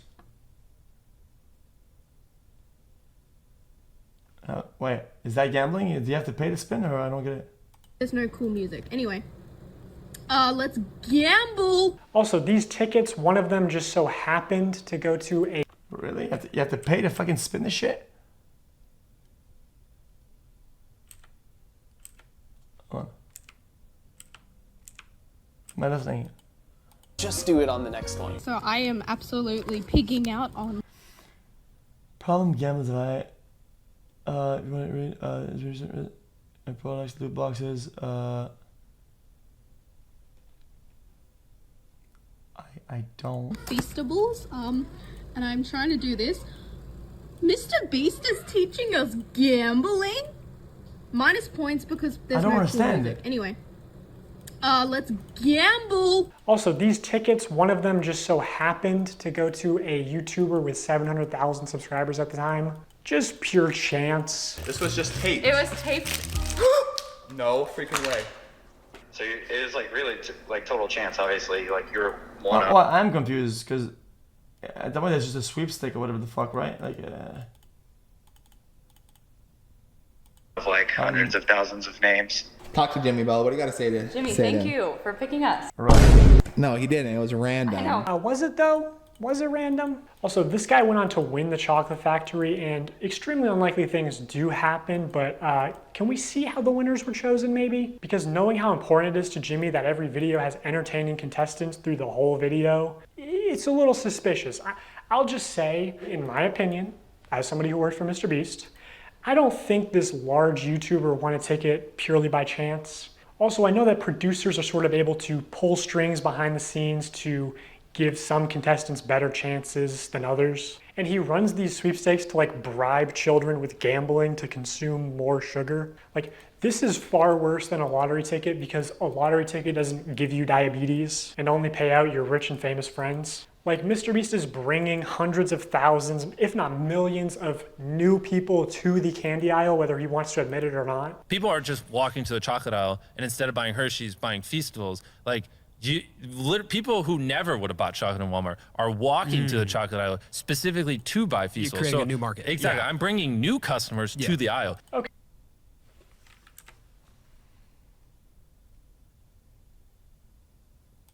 Specifically to buy Feastables. Wait, I don't think. Wait. I'm so confused. Dude, I'm listening as best as I can, but. So a new market. Ever would have bought. New people to the candy is bringing hundreds of thousands, if not millions, of new people to the candy aisle, whether he wants to admit it or not. People are just walking to the chocolate aisle, and instead of buying Hershey's, buying Feastables. Like, people who never would have bought chocolate in Walmart are walking to the chocolate aisle specifically. Okay, dude, I'm just saying, like, I don't think this podcast is about like health or some hero thing. You're talking about business. He's talking about fucking selling a product and doing a good job at marketing the product, and the result he's getting with selling that product. There's no like sort of morality. Yeah, he's bragging. Yeah, I mean he should. If you create a new market, the people that buy chocolate, that's good. You're selling a product. Like what? Specifically to buy Feastables. You're creating a new market. Exactly. I'm bringing new customers to the aisle. Okay, I guess he does. His job isn't to make the world better. His job is to make money. It's a business. He's making money. Just want to admit it.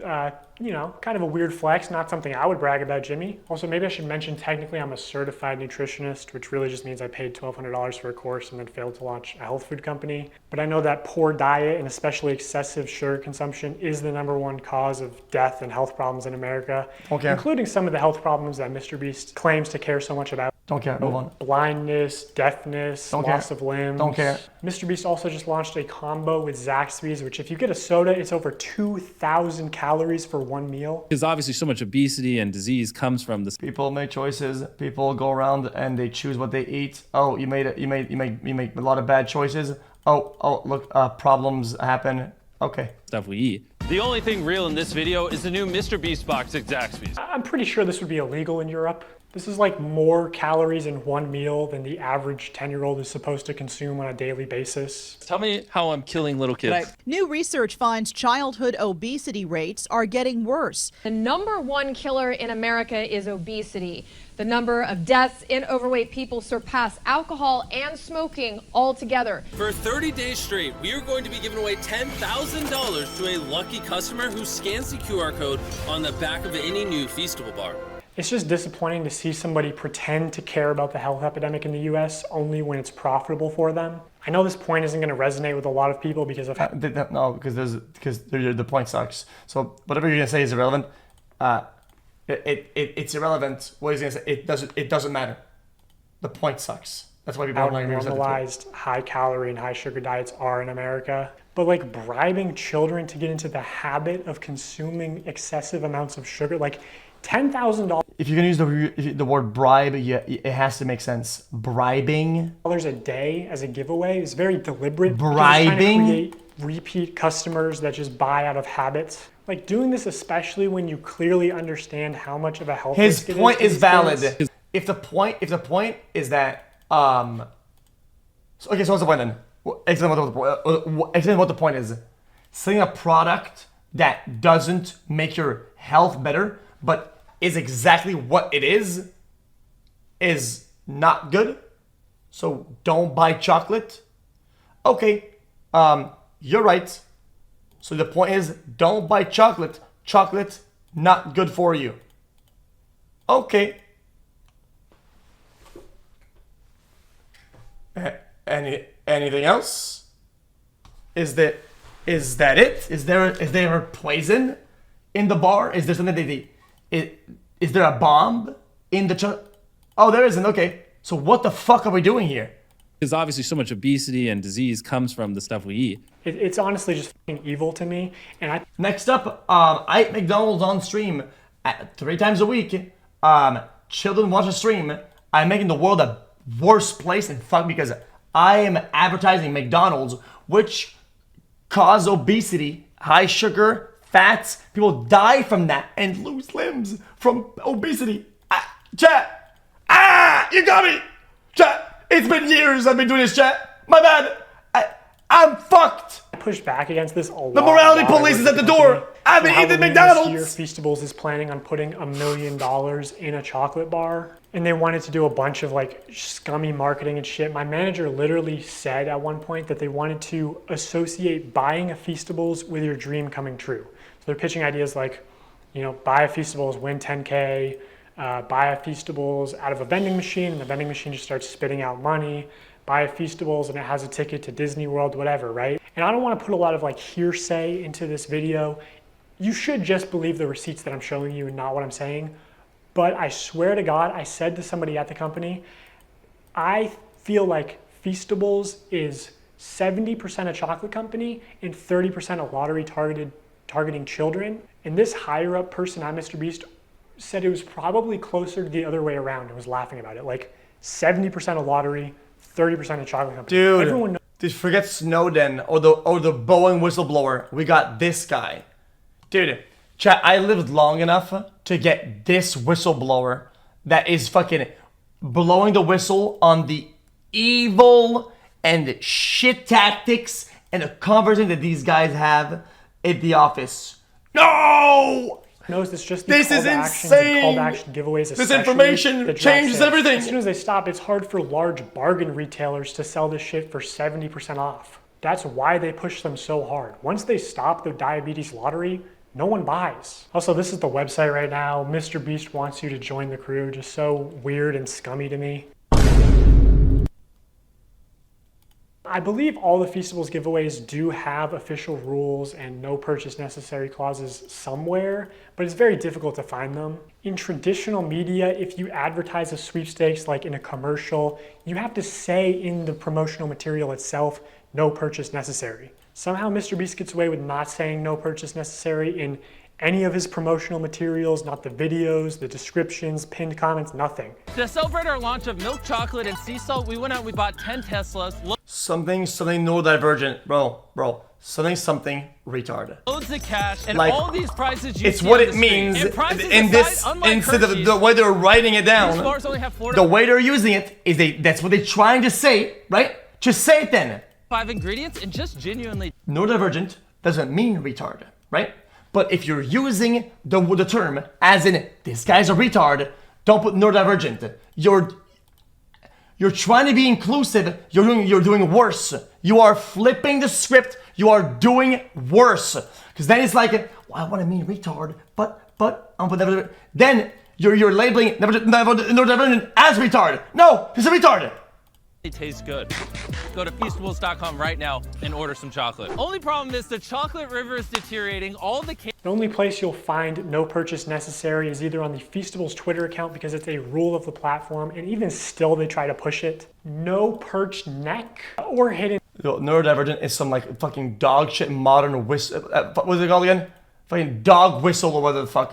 You know for a fact when people use neurodivergent, the vast majority of the time, it's in a way to be negative. It has negative connotations to say what they would normally say, which is retard. This is what happens on the majority of the time. At least the way I see being used. Oh my God. If you don't agree with this, you're brainwashed. You know people say Matrix Andy? You're actual Matrix Andy. In deep in the Feastables website under a FAQ. So we're saying that, so what you're saying is that in that clip where her son is yelling at that one viewer and he's calling him neurodivergent, what he meant is on the scale of being neurodivergent and accepted as a nice person that is having some neurodivergent capacities here or there, whatever. No, it means, yo, you guys are fucking retard. That's what it means. For free. Is how it's being used. Separate 3" by 5" hand-addressed written index cards, up to 10 a day. Do you think kids are gonna do that shit or just beg their parents when they're at Walmart for the YouTuber diabetes lottery ticket? How is this legal? How do you Let's actually, you know what, for once? So yes, I'm schizo. No, because this is something that happened a long time ago. That people, I guess, are still branded about, right? Hold on. I can break it down to you, and you can tell me.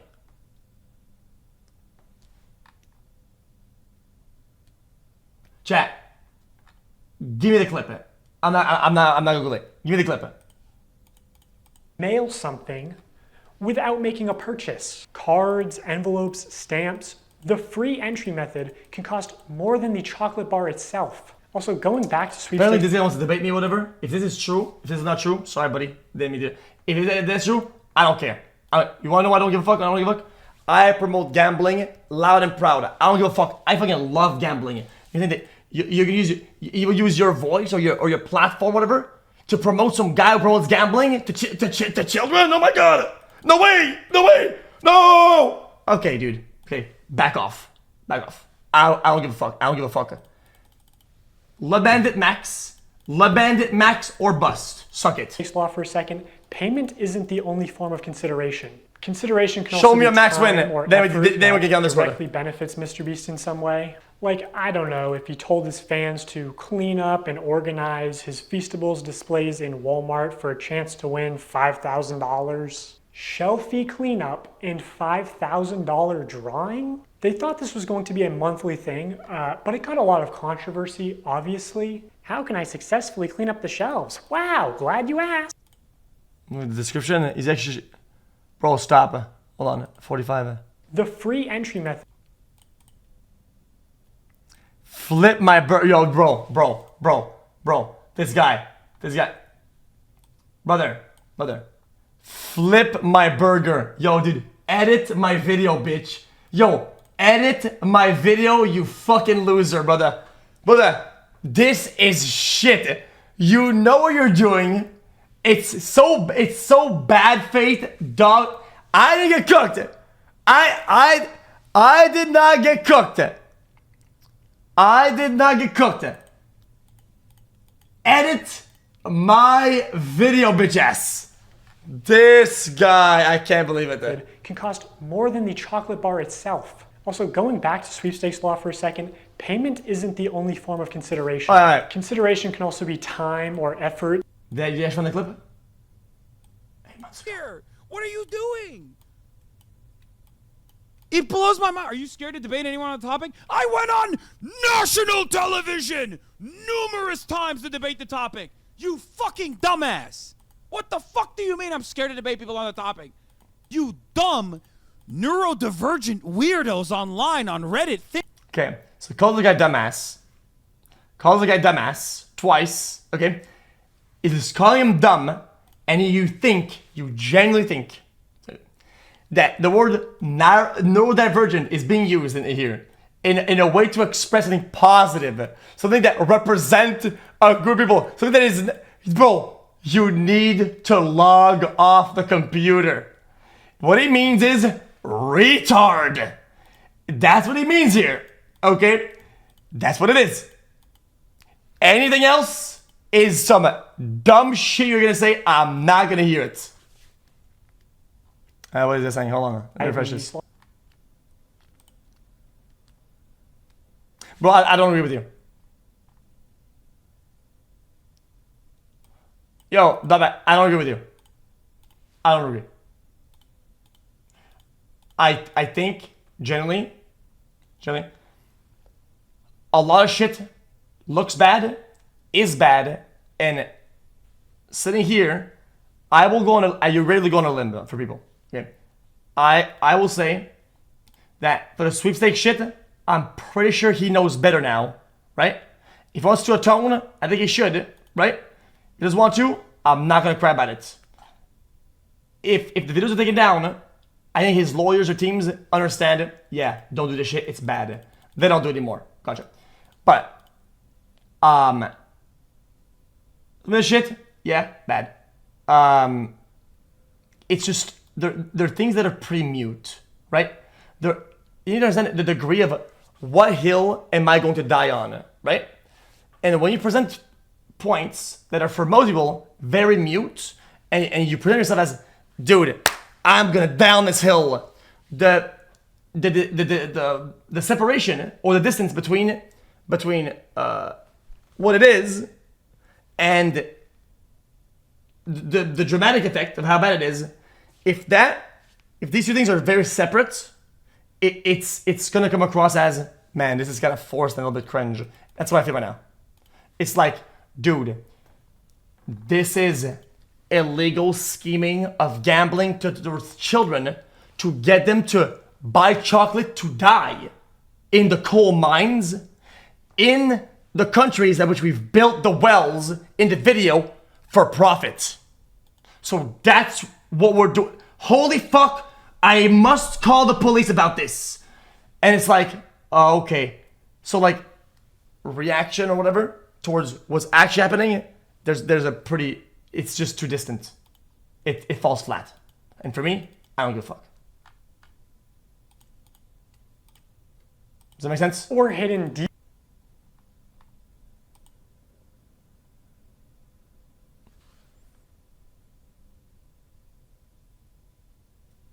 What is it? LA Gamma Brain, bro. I've always had Gamma Brain.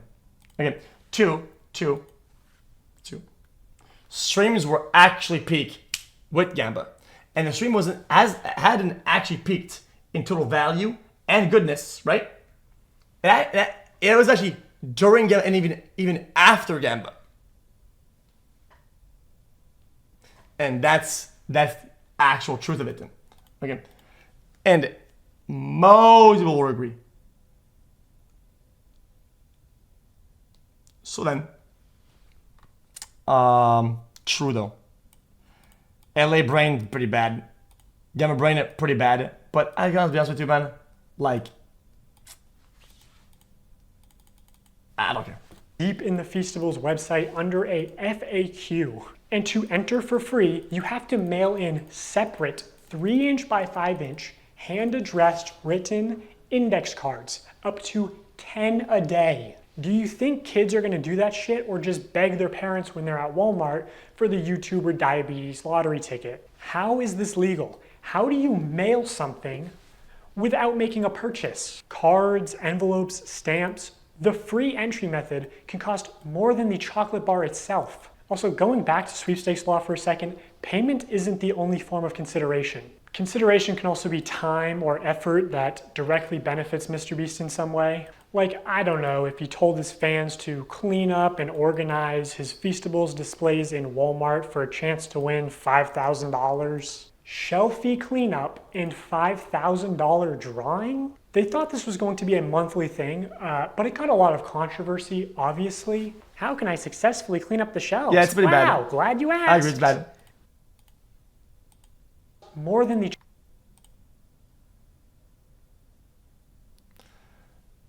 Bad games fell off a pillion irrelevant L ratio. Jeez, bro. Jeez, man. I mean, got him. I guess. I don't. You got him. Yeah, you win. Chocolate bar itself. You win Also, it. going back to sweepstakes law for a second, payment isn't the only form of consideration. Consideration can also be time or effort that directly benefits MrBeast in some way. Like, I don't know, if he told his fans to clean up and organize his Feastables displays in Walmart for a chance to win $5,000. Shelfie cleanup and $5,000. Best tasting chocolate in the world. You're fired. What? This is such horse shit. You can do that? I mean, that is a bit of a stretch. Yeah. The most shocking result was that Feastables never earned anything higher than a 3rd place ranking. But I do think their branding is like world's best chocolate bar is how do you get away with that? World's best chocolate. World's best pizza. What does that even fucking mean? Define that yourself. Yeah, I mean, I guess. But I would think you'd have to, I don't know. I'm sure whoever worked on his marketing gave some thought to it or something. Okay, one last point of consideration. Prolonged attention is definitely a form of consideration. In the attention economy, it is the... Alright, listen. You cooked me earlier, brother, so I get to cook a video, okay? For more consideration and time, I spent 47 minutes watching this video. Okay? I didn't gain $1. What I got is fucking cancer. Okay? The valuable... I might report this. Resource that advertisers directly... I'm actually report this. So in these live streams when MrBeast says, hey guys, today we're doing a bunch of illegal lotteries, but also we're going to be giving away some free stuff to people who keep watching. He does that to boost viewer numbers. I'm just kidding. Don't do that. I'm going to give you guys a reason to keep watching, okay? Here's what I'm gonna do. Randomly, I'm not gonna tell you when. It could be 10 minutes, 20 minutes, an hour. I'm gonna randomly pick one person Okay, watching. what I'm saying is that yes, I did say this was irresponsible and stupid. And I'm pretty sure they get the point. They don't. I mean, listen. I will make it my if this is something that still happens and is recurrent, and they go back into these tactics, I will call it out. Okay, you can hold me accountable. I don't care. Builds all these wells, or cures people of this blindness. It's almost like he's exploiting people for these views. So older audiences don't love him, but this tween audience, they love him, and they're thinking, watching him could get me a car. So why wouldn't I? I'm gonna give you guys a reason to keep watching. Okay, now as far as fake giveaways go, I'm sort of limited in what I can say without exposing confidential information and getting sued. So my official statement. So, YouTuber, before I'm gonna just get the rest, but Chai, I'm tired. I gotta go to bed. Listen, here's a drawing of why you're wrong. Okay, so isn't it very important? Okay, here's a graph because you like graphs apparently. In most of the time, right, you have to think, okay, what is this person getting out of this, right? And what are they giving out of that, right? Right. So let's say this is what somebody gives. This is not even gonna be a graph. This doesn't make sense. And this is what they get, right? Okay. So red is what. Okay. Positive will be green. This is what they get. This is what they lose, right? For sure Exploiting people. Kidding, I'm a juicer. Help me with the lawsuits. Which one? You getting sued? I do like I do. I mean, it's like, I'm not mad about this. It's true. I'm 3-0. Yeah, I'm about to be 3-0. I'm already up 2-0. Actually, I'm about to be 3-0. So yeah, if you want, I got you, and we can be together 4-0. But it's not really your work. It's kind of like MrBeast, Like you worked for him, but I mean he wins and you lose. So like, But you get to be get to feel like you're winning though. People for these views. So older audiences don't love him, but this tween audience, they love him, and they're thinking, watching him. Okay, wait. So what I was saying is that after thorough analysis, and I thought about this, okay? The video where he's helping people, I genuinely believe that the exchange is decently fair of what he's getting and what he's losing, because he probably doesn't lose a lot. I think he does overrepresent how much he loses. If you compare him to what people in general will greenlight as an okay trade, right? Such as the TikTok videos where they go like, yo, dude, and they get a lot of views and money, of course. And they'll go, oh, you're homeless, dude? Yo, bruh, here's my camera, man. I got you, dude. Today, music kicks in. I got you, man. Bro, here's a hot meal from McDonald's, man. Boom. $6. And you're like, what the fuck? Like, I thought. And this interaction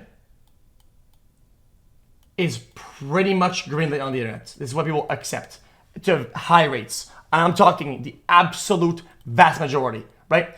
So when I look at the difference between, let's say, MrBeast and those that are greenlit, now you're gonna act like this is a problem? Dude, stop. You sound stupid. Him could get me a car. Core audience is like. Your things are brain dead. Alright, man. Well, have a good night, man. I know the brain dead. If you don't agree, it's fine. I think different opinions is important. Having different opinions is a good thing. I know that's a negative thing. It means that you're still able to. I'll call you on Discord then. I'll call you on Discord. I don't give a fuck. Bro.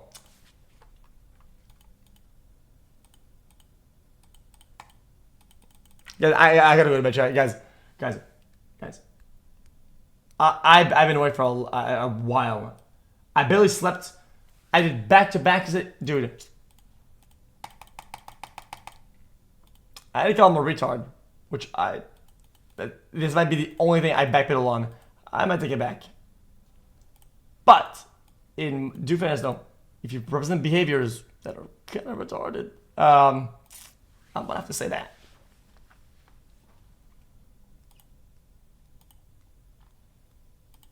Ways. Can you give me his number?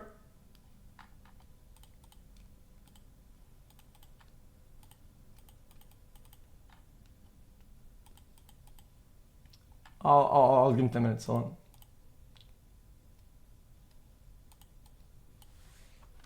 on. I'll find chat on Twitch. Hold on.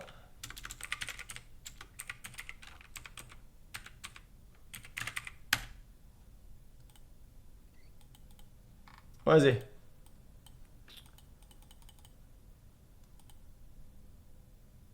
Because I'll just send you a DM on Twitter DMs on Twitch DMs.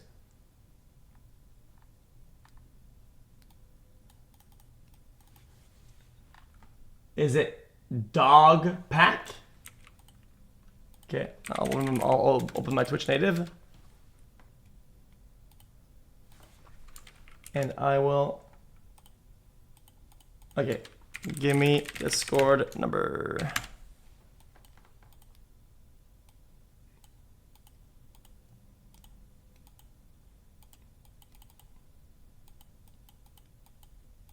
I sent you a Twitch DM.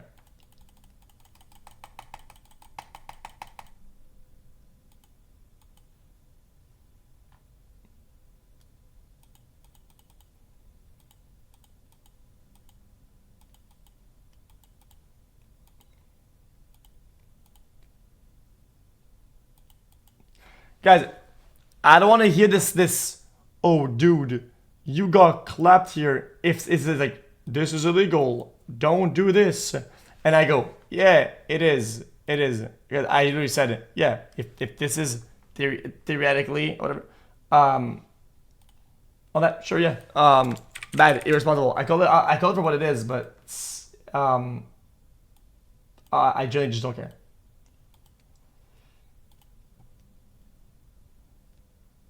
Guys, I'm on Twitter, I don't see his shit.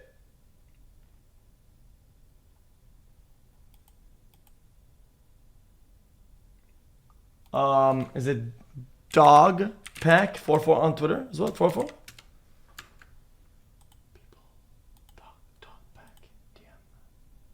It's funny how MrBeast has 3 controversies going on.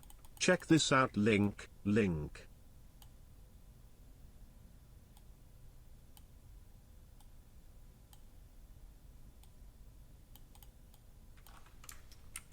Alright, I'm adding him on Discord, hold on. Friends, add, send friend request. Added you.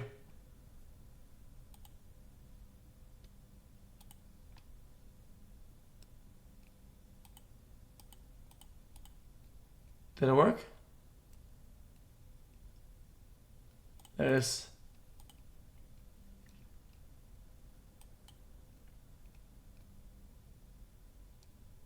Yo, what up? What's up, brother? I didn't see the beginning of your reaction. Someone just DM'd me and said that you were reacting to it, so. Ah, man, bro, thank God you didn't see it. Bro, listen. I'm not gonna hide it or whatever. I cooked up the stove, I put the egg, and it's cooking, brother. It's cooking real bad. Is that good or bad? Did you take the gospel? I mean, it's cooking. I mean, listen. I might have called you the bad side of neurodivergent, but with all due fairness, though, some of the points were pretty bad, right? But hey, you can debate me right now and prove me wrong. So go ahead, man. Okay, yeah. I mean, we can get into the major claims. We could start with faking videos. Do you have a problem with that? Yes or no? Sure. Let me open up a notepad. Hold on. It's funny how MrBeast has 3 controversies going on. Check this out. I don't want to lose track of what we're doing, because a lot of times that when I do like quote unquote debates, whatever, we lose track of what the main point is, whatever, and then I get caught in loops and I get trolled. So sure. Faking vids. Okay, so the it depends what in the faking that I think is an important claim.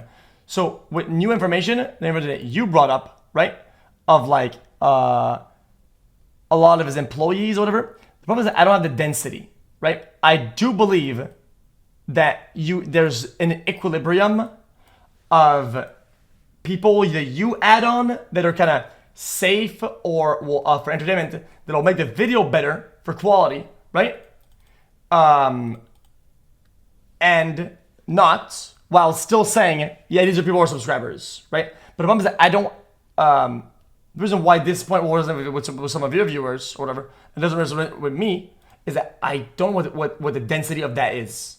Like how many, out of 100, how many people are his employees and people are not, right? Yeah, I mean, that's a good question. I think lately, like people are saying, reacting to my videos saying, oh my God, he's saying all his videos are fake. Not really. I mean, back in the day, I think they were real. And back in the day, like he at least was transparent when he used his employees in the videos. Now he's presenting it as saying, oh, here's a contestant and the contestant is Mac. Or he's saying, here's 100 random subscribers and like 30 of them are his employees. And I feel that like that's where the problem is where you're like deceiving the audience. And then you're also having your employees essentially taking spots away from random people. And then obviously because they're your employees, you can instruct them what to do. They can sort of rig the challenge in certain ways. Okay. I don't think it's a bad point. But like I said earlier, I think something that I like to tell myself sometimes is like for sure I call that health of the broadcast. What the health of the broadcast is like I think there's a level of purity that I'll accept, right? Most of the time. And I think that his level of purity, I think, is on the low side, but I do also think that you're making the level of purity kind of lower, kind of in the video, or make it seem lower or like it's bad. So what I mean by that is that 100%, I think having people that you know are employees in the video, yes, sucks, right? But I don't think there's much of a loss in general out of saying, guys, these people are random, right? And some of them being not random.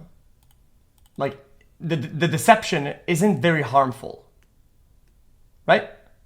Well, I think you're using that deception to then like build trust with your audience, and then you're selling them products saying, hey, you could be in this video. Or you're like saying, hey, if you engage with me a lot, if you're a big supporter, one day you could be in one of these videos, and it's not really true. I mean, like saying subscribe and you can be in a video, it's actually completely false because there's zero correlation between like subscribing and being in a video. It's like saying, you know, touch a banana and you can go to the NBA. Like it's completely irrelevant. You'd have to apply through casting. You'd have to be like local to the area. You have a big boosted chance if you like know people who are involved in the production. Hey, just asking, are these things that are kind of known that you know that are kind of proven that they have to be part of the area and all that, or is that? Yeah, I showed the internal Slack message in my video where it says, "Hey, we're looking for new contestants. Send to friends and family. We're putting a big emphasis on replenishing our local database. Let me know who applies right here." And then like. In the videos, I have far more evidence than I put in the videos. I mean, I could send you some on Discord right now, like, of... See, but that's important, though.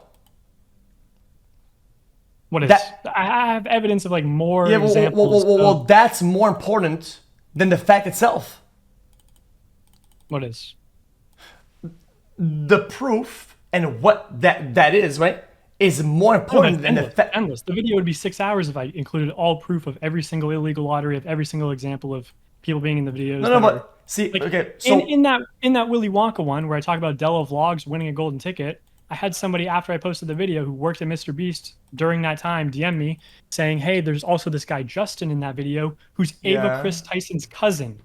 Okay, and he runs the charter business, the bus charter business that like transports contestants, and he lives in the local area, and he's Chris Tyson's cousin, and he apparently randomly won a golden ticket.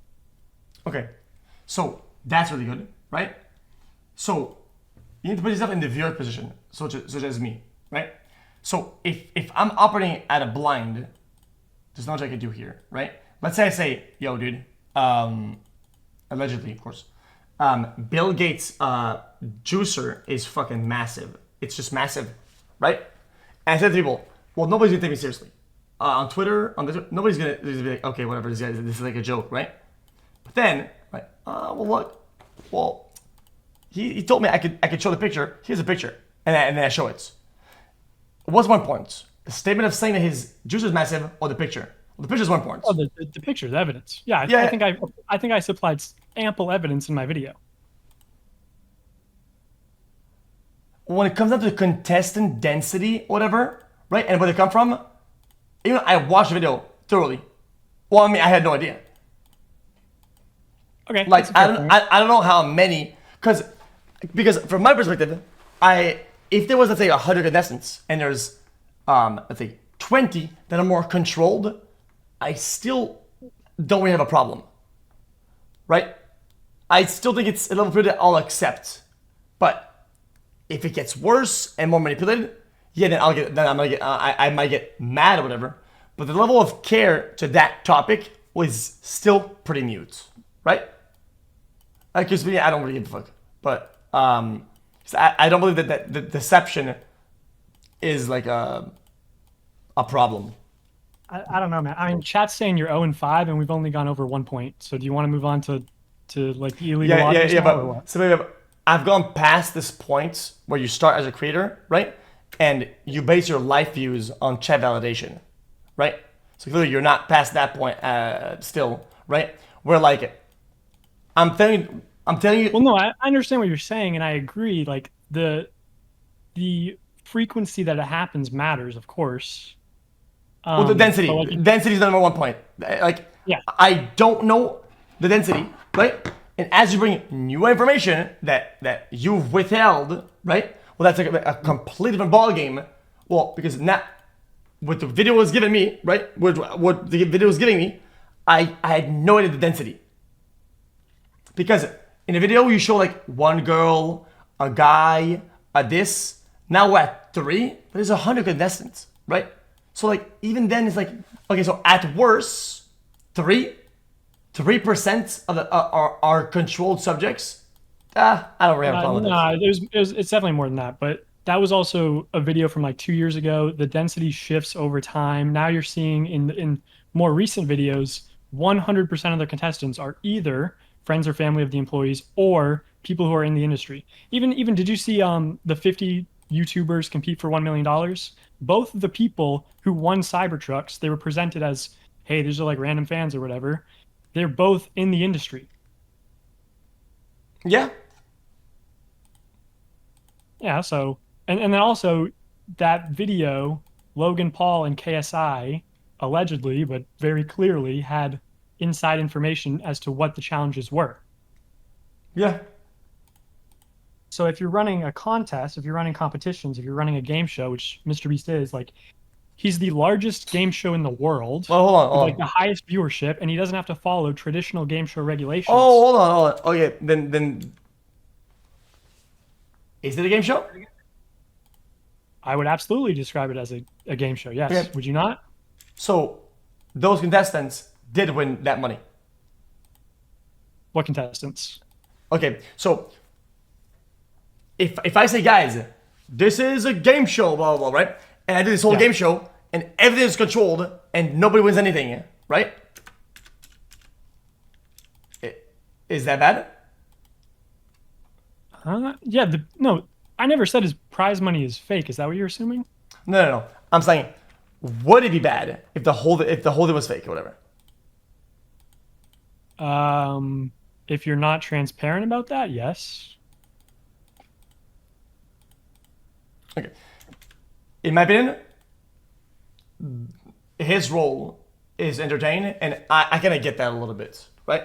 I don't think it's a complete. I don't think it's a terrible argument, right? But I personally, when I watch his videos, I'll assume off the rip the whole thing is fake, and anything else I don't give, because I'm entertained regardless. I like seeing people do and wiggle. I like seeing people wiggle around and do whatever fake challenge, because I think it's fun.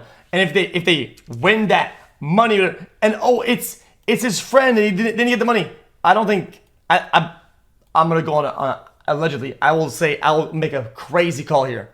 and say, you know what? I think most people didn't get money or didn't get the money from what they're doing because it wasn't even a game show to begin with. From years, all of his videos, right? And that's what I assume, and I don't give a shit. I don't. That's a problem. Okay, so yeah, that's a really easy point to refute because like what you're talking about is something like WWE, where it's entirely for entertainment value. Yeah. But now imagine the WWE said, "Hey, buy these T-shirts, and you can be in the WWE, and you can be in a wrestling match. Yeah. And if you win the wrestling match, you can win $250,000 in a Lamborghini and a house." Yeah. So now you can isolate that. Then I think you can separate these two behaviors then. Yeah. Well, it's when you look at faking the videos or whatever, there's multiple issues, which is one of which is obviously like having employees. Then the other issue is like having not employees, and then you're unfairly rigging. Yes. Okay. So since you didn't watch my reaction, then yes, I did agree that these behaviors were one, bad, pretty trashy, greedy, and irresponsible, right? And potentially illegal. No, it definitely is illegal. Because videos were deleted. I think there's more evidence than not that they know something was up after the fact, right? And was removed and then quote unquote corrected the behavior, right? But I'm not gonna make the assumption that the whole thing was made in a way that they knew that and did that intentionally, knowing it was legal. I'm not ready to make that assumption. Is what I was saying when I was doing this. But yeah, you can call it out for what it is, but I'm not gonna call it out and make bad assumptions on the intention. Does that make sense? Which I think is fair. Okay, I mean, even if you think like selling fake signatures, like okay, I did talk to bad. I think that's all bad. All bad. I talked to a former employee after that, and he worked on that, and he said they had 4 tables set up. That all the boys and like including people who I've never even heard of, like a guy named Jackson or whatever, they were like taking shifts, signing T-shirts of MB. Yeah, it's impossible. So it's impossible because I've done it. I've sold merch, right? And I said, whether this is illegal or not. I was putting a Pokemon card that was signed in every order. Are you about to self-report? I don't give a fuck. Put me in jail, motherfucker. All right, go for it, man. Okay, so every order, every one of them.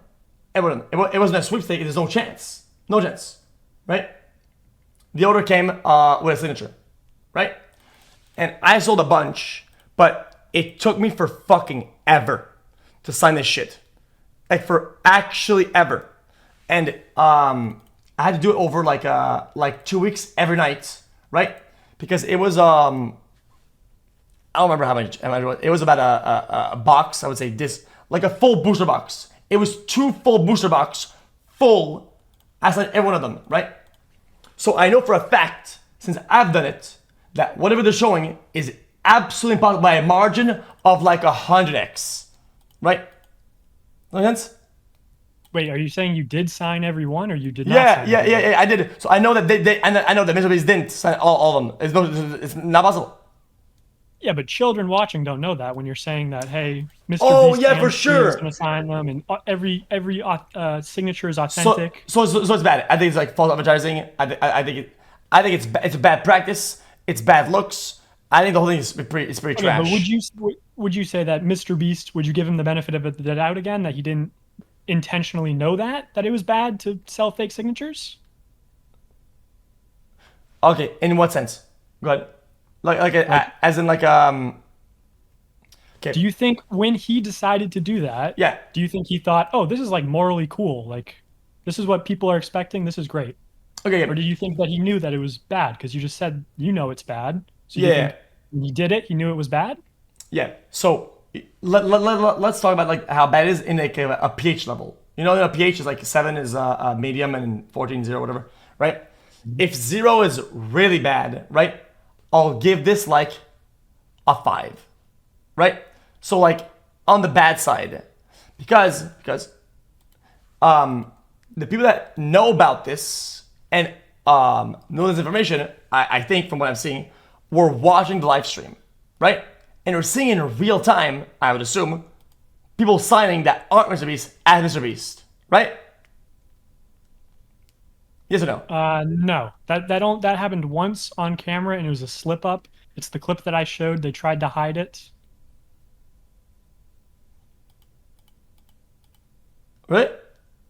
Yeah, so they did that off camera, and then the person that you see on your screen on the right, Tyler, he signed one on camera, and then he had that reaction that I showed in the video of Bad, him yeah, sort of like yeah. So it was a mistake. Okay, but even if it wasn't, because I watched it as in like, oh, it was a mistake.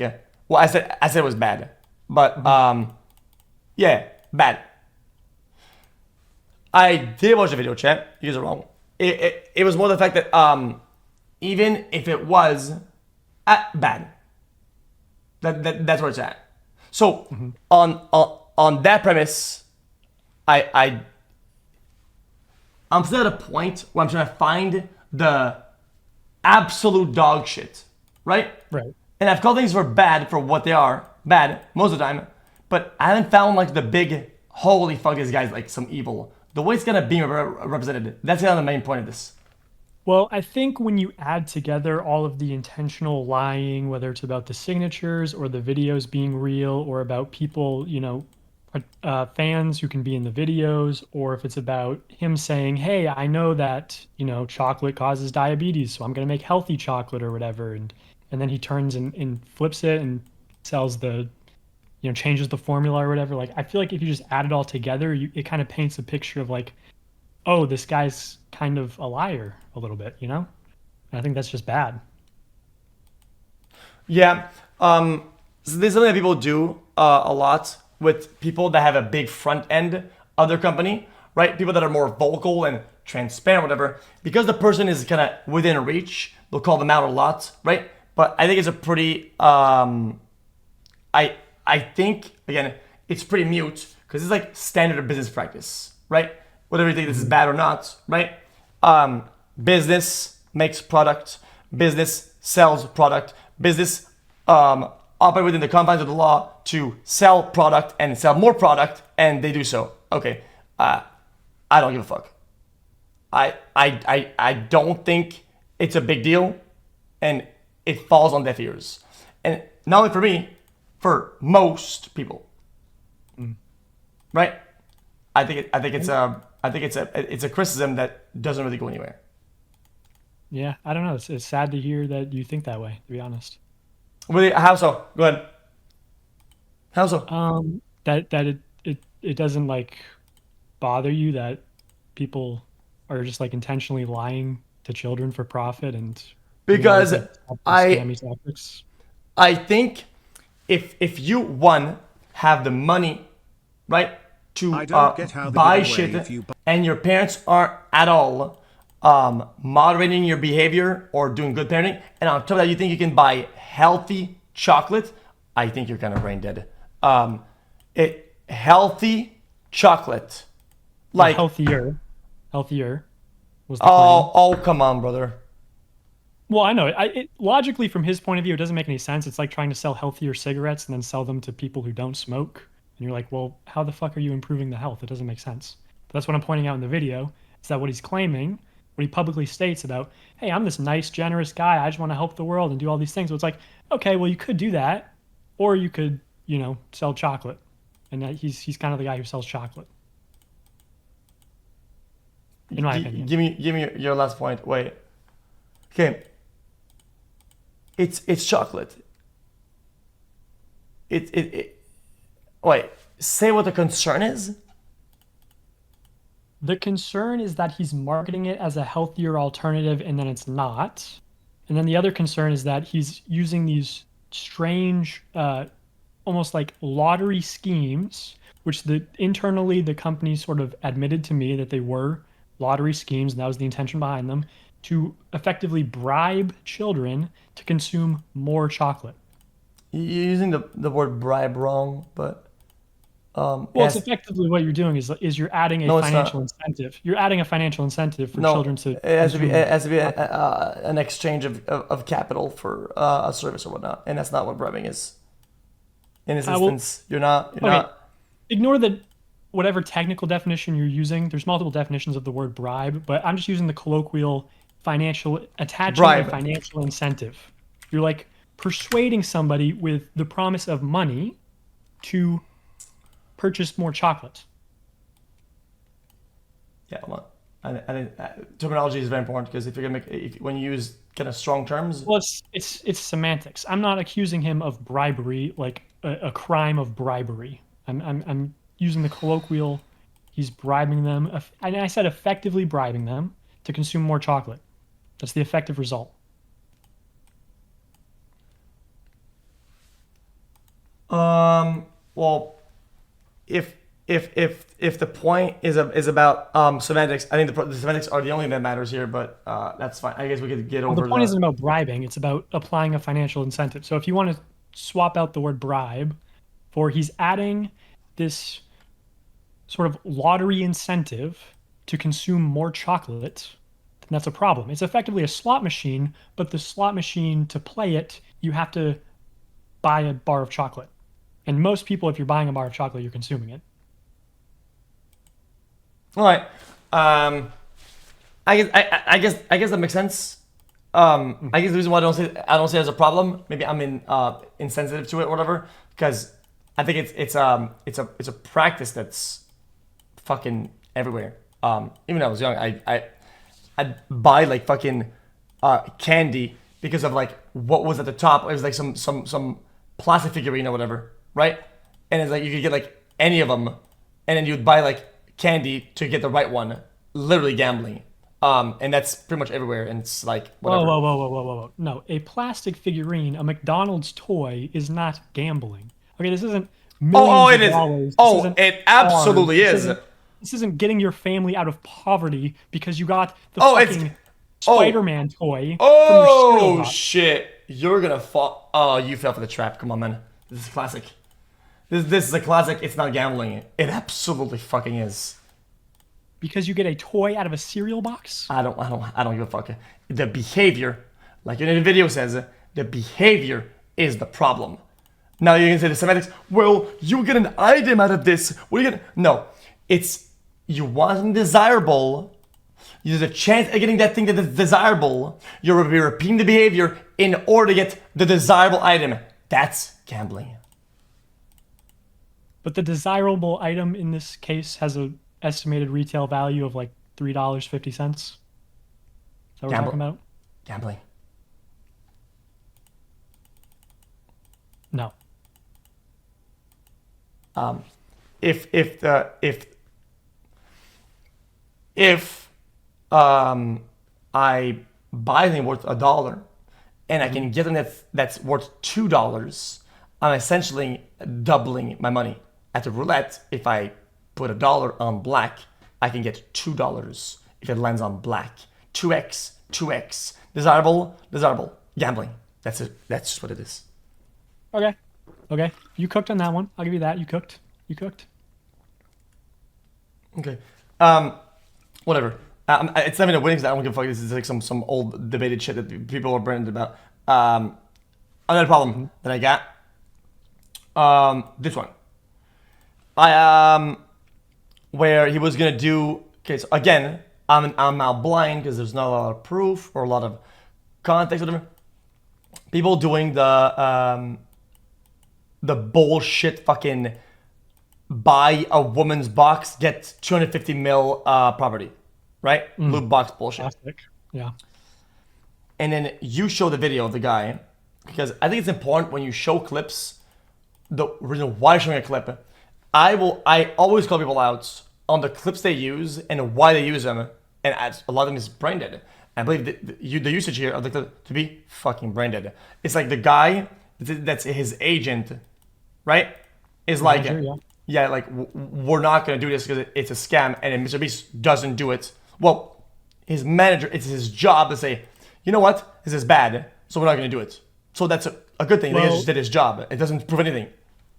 No, I think the details of that conversation matter because he says it took a long conversation and he said Jimmy wanted to do it and it was a lot of money and that's why Jimmy wanted to do it. So he clearly stated Jimmy's intention and the reason behind his intention and then what it took to get him to not do that, which was a long conversation. So it's like that makes sense. I've had offers before to do some shit in whatever, right? And they're like, by the way, this is worth like 5 mil. Here's the thing, right? I have 5 mil. I'm gonna be honest with you. I always said yes. Okay, yeah, we're doing that. Whatever. Is it? Yeah, blah, blah, blah, blah, blah. Some guy will show up with a deal. Yeah, we're doing that. But then, right? The intention is to make money, right? Company wants to make money. They get an offer to make money. They say yes, right? Hold on. Say yes internally, but then they give the offer to people that are qualified, right, to process that offer and make sure it's legal, ethical, or see the optics and then the PR, and then we'll give you an answer. Are we doing this or not? Not my job. My job is to make sure that this endeavor is profitable in whatever capacity. That's my job, right? And to keep the boat sailing. I have people that are around me as the people to measure this runs properly, right? It's done right. So I offload this task up to them because I honestly don't even know. It could be in the fine print. It could be in the optics. It could be something I don't even know because I'm ignorant to that. It's not my job. I don't know this. I don't know geopolitics or PR. Sometimes it'll be, hey man, well that money comes from this country and this is do tax fraud and this. I'm like, oh, well all I heard was this guy saying he's from this country offers that amount of money for this job. I mean, I'll do it. But then in the details, the manager said, we don't do it because of this. Am I now a bad person for saying yes initially before it was processed by qualified professionals? I don't think so. Absolutely not. No, I think what you're doing is like creating a straw man argument that doesn't exist. You're creating this scenario where you have like an ethics department that's doing these deep investigations into these like possibly criminal things. This is very criminal on its surface.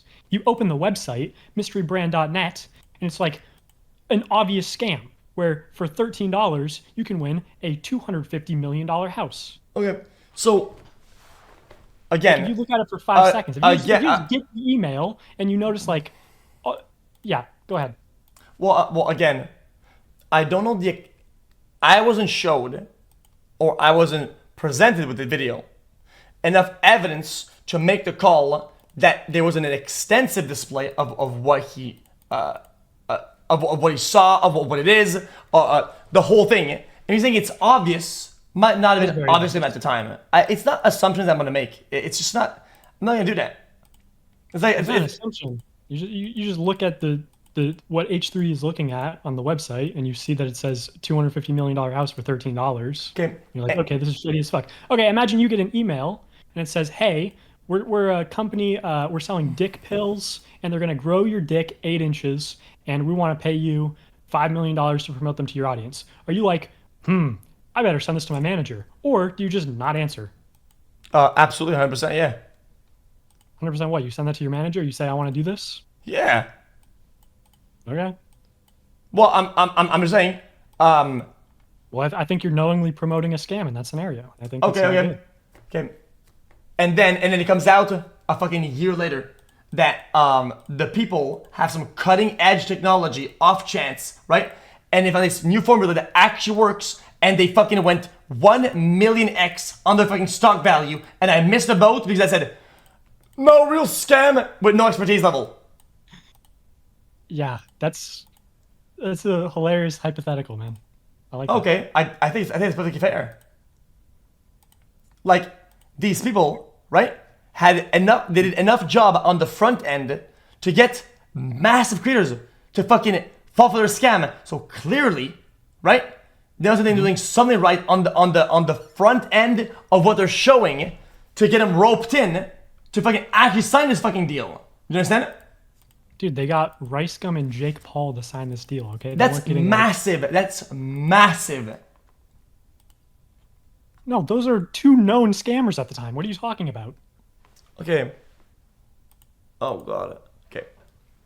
They were getting, like, legitimate companies, and it wasn't, like, sponsored by Apple, and, like, it's all bullshit affiliations. It was, like, copyright infringement. So what you're saying is that you want to hold people at a standard that you should absolutely know better, right, than to send it to your manager, or that if it gets forwarded to the people that did this for you. and that's somehow some gotcha on how bad somebody is. Again, the details are that Jimmy wanted to do it. So he's clearly, his manager's implying or explicitly stating that he got on a phone call with Jimmy. Jimmy was pushing for it, and it took a long conversation, those are his words, to convince Jimmy to not take the deal. Again, it's not a big point in the video. I don't really care. I'm just, I'm just telling you that I genuinely think if that's a standard I'm gonna apply to people, I'm gonna be just chasing ghosts out here. Like, because I don't know how long of a convo is. It's a fucking podcast. They just fucking yap and yap. Okay, I don't know how much he knew about the thing. I don't know how long the convo is. Like why it was long. You're missing a lot of data. You're making a lot of assumptions, and it's what I call again. I'm not making a lot of assumptions. I'm not saying bad faith. I think it's bad faith. I'm not saying it was a 45-minute phone call. I'm not saying any exact details. I'm saying exactly what the manager said, which was that is a long phone call. And then you're going, I don't know how long it is. Yeah, I don't know either. He said it's a long phone call. Okay, let me say something. There's a lot of sponsors, right? We could assume that his manager's lying about the whole thing. That's fine. Okay, maybe none of it happened. Maybe his manager's trying to fuck over his own client publicly on a podcast. We can assume anything. Okay, like I said, I don't think it's a healthy standard to hold people at to make them look like they're doing something really bad. That they didn't sign off on something, right? So that it didn't go through, right? I don't give a fuck why it didn't go through. It didn't go through. That's what I care about. Right? Okay. And the fact that I'm not gonna make somebody look bad and do all this bullshit because we have to convince them of it. Like, I think it's an unhealthy standard and it's disingenuous to use that. I don't think it's I think it's trash. Okay. And I think most people would agree if they weren't operating in bullshit like outrage ways. And I think that's kind of the target audience is the outrage Andy, and they fall for this. Like, oh yeah, so evil. So when we were talking about illegal lotteries, in your opinion, it was less about the result of what happened and more about the intention. But when we're talking about mystery brand, it's less about the attention and more about the result that happened. You're just flip flopping. Wait, that's completely incorrect. What? when we were talking about the illegal lotteries, I'm saying this is what's happening: is kids are getting scammed and suckered into And I said I don't care. Lotteries. And you said, okay, but I don't think they were knowingly doing that. I don't think that was their intention, yada, yada. And then here you have a clip where MrBeast's manager is saying, hey, Jimmy wanted to do this. That's his intention. But it didn't go through because I pushed back. And so the result of that is that the deal didn't go through. And now you're saying, oh, I only care about the results. So it's flip-flopping. No, okay. Again, you're misportraying the interaction that we just had because you failed to compute. I still don't know what the semantics are and how the convo went. I don't know anything about this. Nothing. No, you know what was told. It's not that you know nothing. You know that the manager said it was a long conversation. I don't know what Jimmy knows about the product, though. Well, if he's having long conversations with his manager, like I'm sure he knows enough. There's like context there, right? He's not just like calling on 40-minute Skype calls every time that he gets an email. Fuck he no. Probably identify what it is. He knew the dollar amount. Okay, the dollar amount is probably 100% the foot to the door, right? So dollar amount usually is, oh, this is what we're talking about. Let's investigate further. Yo, this guy says 10 mil. I want to do this, right? Am I evil for saying, yo, I got an email saying 10 mil. I want to do this, and the guy says, yo, we're not doing this. Why not? Right. Were you in that hypothetically, you did no research into what this is, you have no data on it, then no, you're not evil for that. But if that's really what you assume happened in this instance, then I guess that's your assumption. I think that's a large... And I think that's equally as valid as, I guess, you assuming the complete opposite. I'm saying both scenarios are shit, right? So let's get in the middle and say, let's not make assumptions. Right, well, I'm basing my assumptions off the context. Context does not give enough. If you think this is enough to make assumptions, then I think it's why I don't agree with the video at all. Okay, so you think that clip has? There's no meaning of anything in that clip. Nothing exists. That clip is just there's no information contained in that clip whatsoever. No, I'm saying it's not enough to make assumptions. Okay, so then place it in the context of the rest of the video. Oh, I did. It's still not, it's not enough in any context. Oh, okay. So now context doesn't matter because it's not enough in any form of context. No, I've always said that. I've always said it's not enough in any context. I've always held this stance. Okay, that seems like really What's enough? Oh, what's enough? What's enough is what's been shown for other things people have been doing on the internet, such as crimes that are related to children or whatever. Oh, now you care, and now every detail matters. Oh no, there's a degree at which you say wait. It's more likely than not, right? And this is not enough. It's not past that bar of more likely than not that it's bad. It's just not. Sorry. Didn't you lose a debate about the age of consent to Destiny? I crushed everybody on those. Didn't he cook you on that? I think No, he cooked you on that. no, because it's world views. You didn't on that. Okay, I think you're still on this like LSF brain Andy or some shit like that, like actual libtard brain of like, oh, these guys are debating worldviews. You are wrong. Oh, it's how you see the world. I see the world as in, we need black on white, 100% a clear line of what is of age and not of age for the people to make the correct decision. And Disney doesn't agree. I didn't get cooked.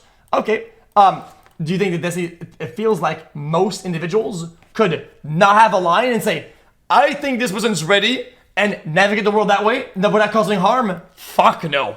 Fuck no. Never. But, I mean, you can make that argument to win the debate and you'll look cool or whatever. Cool, but it's stupid. Mm-hmm. Okay, is there anything Unless you disagree. Unless you disagree. Well, is there anything else you want to talk about in my video or no? Sure. Or we could just talk about life. Hold on.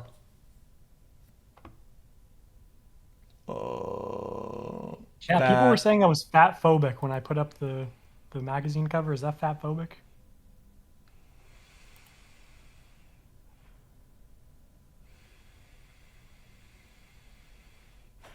The neurodivergent thing is chat's dumb. It was a meme, and two, I don't think it's him portraying that. It's whatever. I don't give a fuck. That's a mute. I didn't know neurodivergent was a slur either. I thought that was like the official term.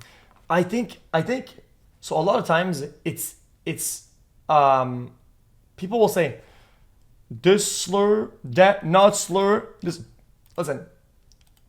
I think if you start finding kind of like loopholes to be a hateful bitch ass, right?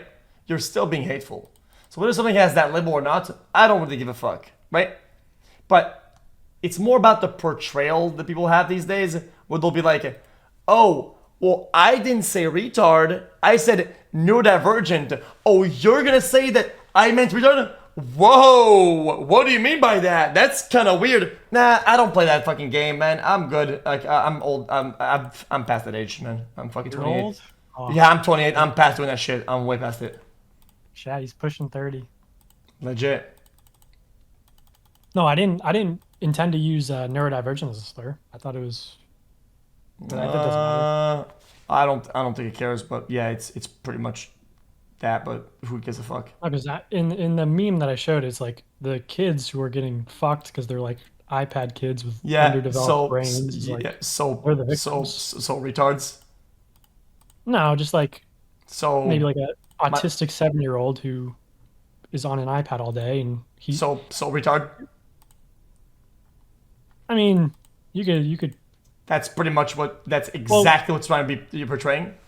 No, because mentally challenged and autistic are two very different things. Oh, so what you're saying is that the difference between mentally challenged and retard and whatever. So yeah, I get it. We could do this all day. Like I said. No, I thought I didn't even know you were against this take. I thought neurodivergent was the umbrella term for like all neurological disorders. Which a lot of times, if you're using that to portray, right, portray something, oh, this is a dumb behavior. Oh, that's fucking brain dead. Oh, this shit. And you say, neurodivergent, but you're saying retard. Like it's not a crime. Like it's whatever. But that's just what it is. Well, no, that's not what I was saying. But anything else? All right.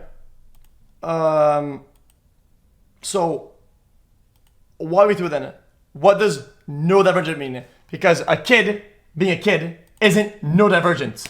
That's just not what that's not what you're not it's not because you're going through phases of development that you're neurodivergent. No, I know. Then take my hand and walk me through it then. It would just be like somebody who has a neurological, disorder of any kind, whether it's autism, Asperger's. That makes them act in that way, which is pretty stupid. What you're saying? Well, again, this wasn't a legitimate argument in the so kind of a retard. Video. It's just a meme. Oh, I don't know why we're hung up on this. There's a meme. Well, nothing. It's just I feel like it's kind of important to always keep track of what the fuck are we doing, right? And if you find some loophole here, loophole there, loophole here, then you say, okay, well, I mean, everything's dog shit then because everybody's just fucking loopholing out of fucking like being hateful. I don't think it's hateful, right? But it's still what it is. Like, yeah, then we both don't think it's hateful, and that's fine. And I don't know why we're still talking about it. Yeah. All right. The branding shit is pretty mute points, but no problem. Yeah.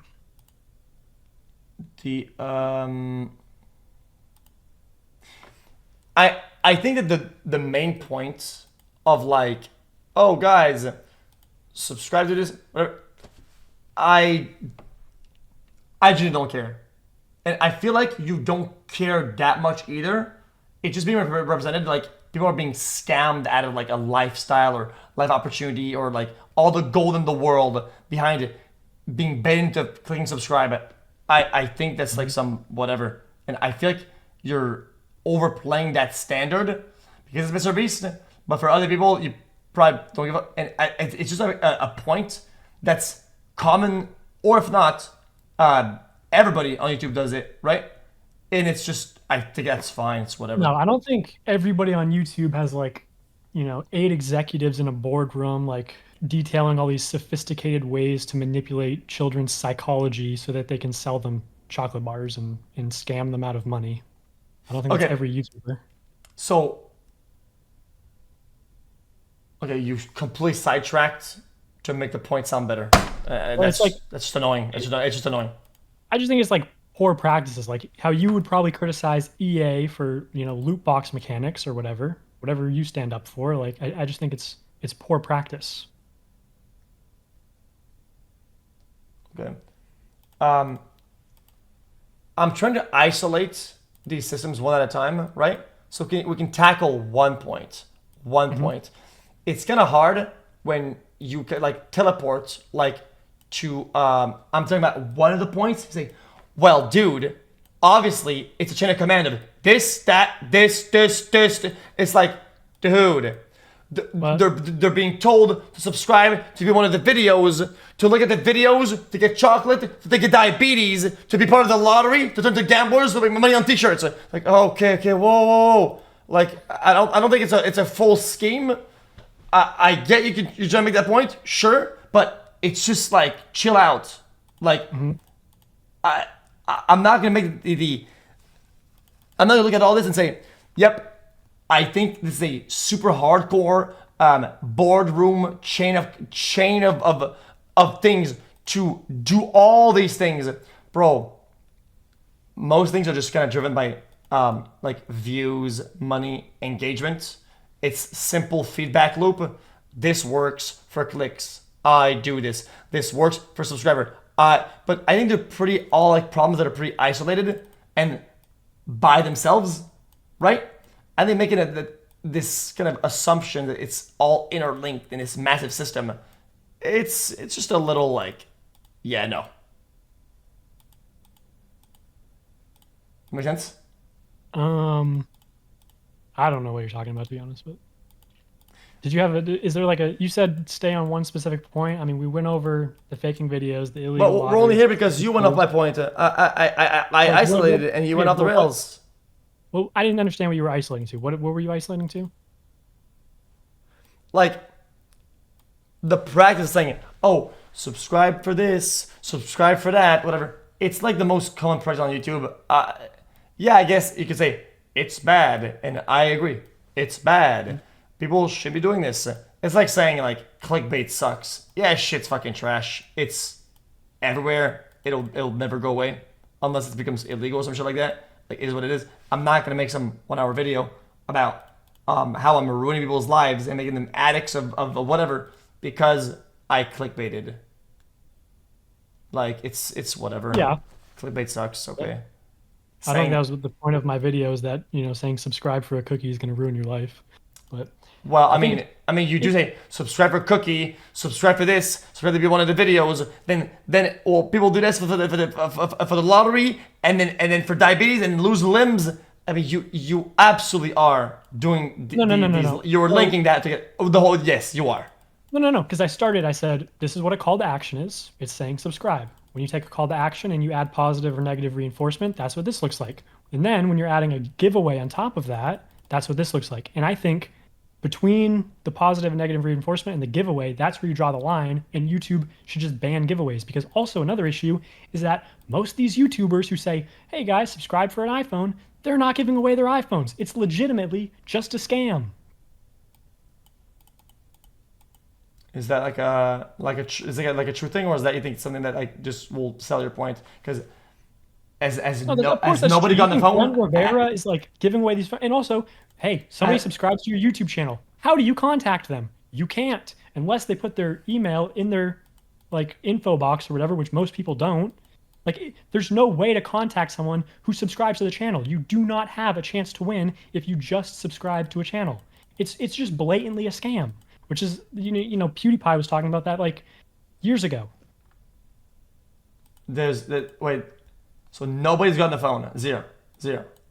No. I'm not saying in the case of MrBeast. I'm saying when there are instances of YouTubers who they say, hey, subscribe for this, and they know that they're not actually going to give it away. And even when they do give it away or do something, right? Like when you see on Twitter, hey, someone who retweets this is going to win $100. Hey, maybe they do give it away, right? Maybe Steve will do it or something. He does give away the money. He's just buying engagement. So it's like you're still just farming engagement, and then you're profiting off of that. There's no point of there's no like good reason for a giveaway to exist. It's either a scam or a way to buy engagement. Okay. Yeah, so I think we should all agree that like that social media should not be pay to win. It should not be scam to win. So giveaways should probably be banned. Well, I disagree. I disagree. Flat out. You think social media should be pay to win or scam to win? I mean, yeah, life is pay to win in every capacity. And it never will be different for that system. And it hasn't been. It's, if you want to say, guys, if you subscribe, I'll get one of you guys and send you a DM on your YouTube account. I'll give you 10K or whatever, right? If I do give the 10K, I mean, pay to win. Okay, I don't give a fuck. Okay, so then in the instance of scam to win, you agree that that's bad. Well, if there's instances where it's a scam to win, absolutely. Do I have evidence that it's a scam to win? Okay, so how is it possible to regulate to ensure that all of the giveaways are pay to win and not scam to win? How do you regulate that as a social media company? I mean, I have no idea, but it's not my job to know either. It's just you have to operate with everything that you have. If you can't prove that these people are doing a scam, I think calling it a scam is pretty lame.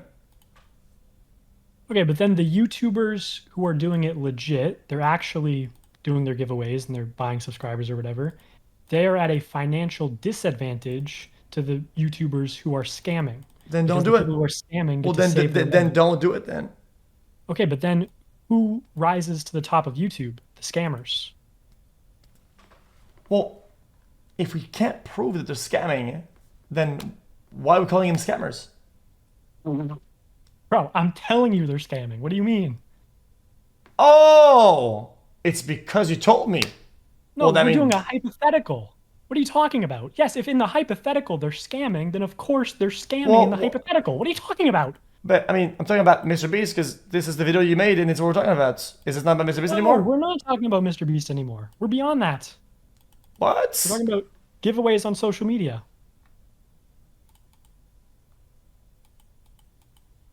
Bro, then why are you bringing this up then in the video then if he's not scamming? Because we've moved to the point of this is why giveaways should be banned because, for one, if they are being done legit, it's just buying subscribers. Okay, Wait. you don't mind. You don't mind if they buy subscribers. This was But if never they're about not- purism or utopian fucking...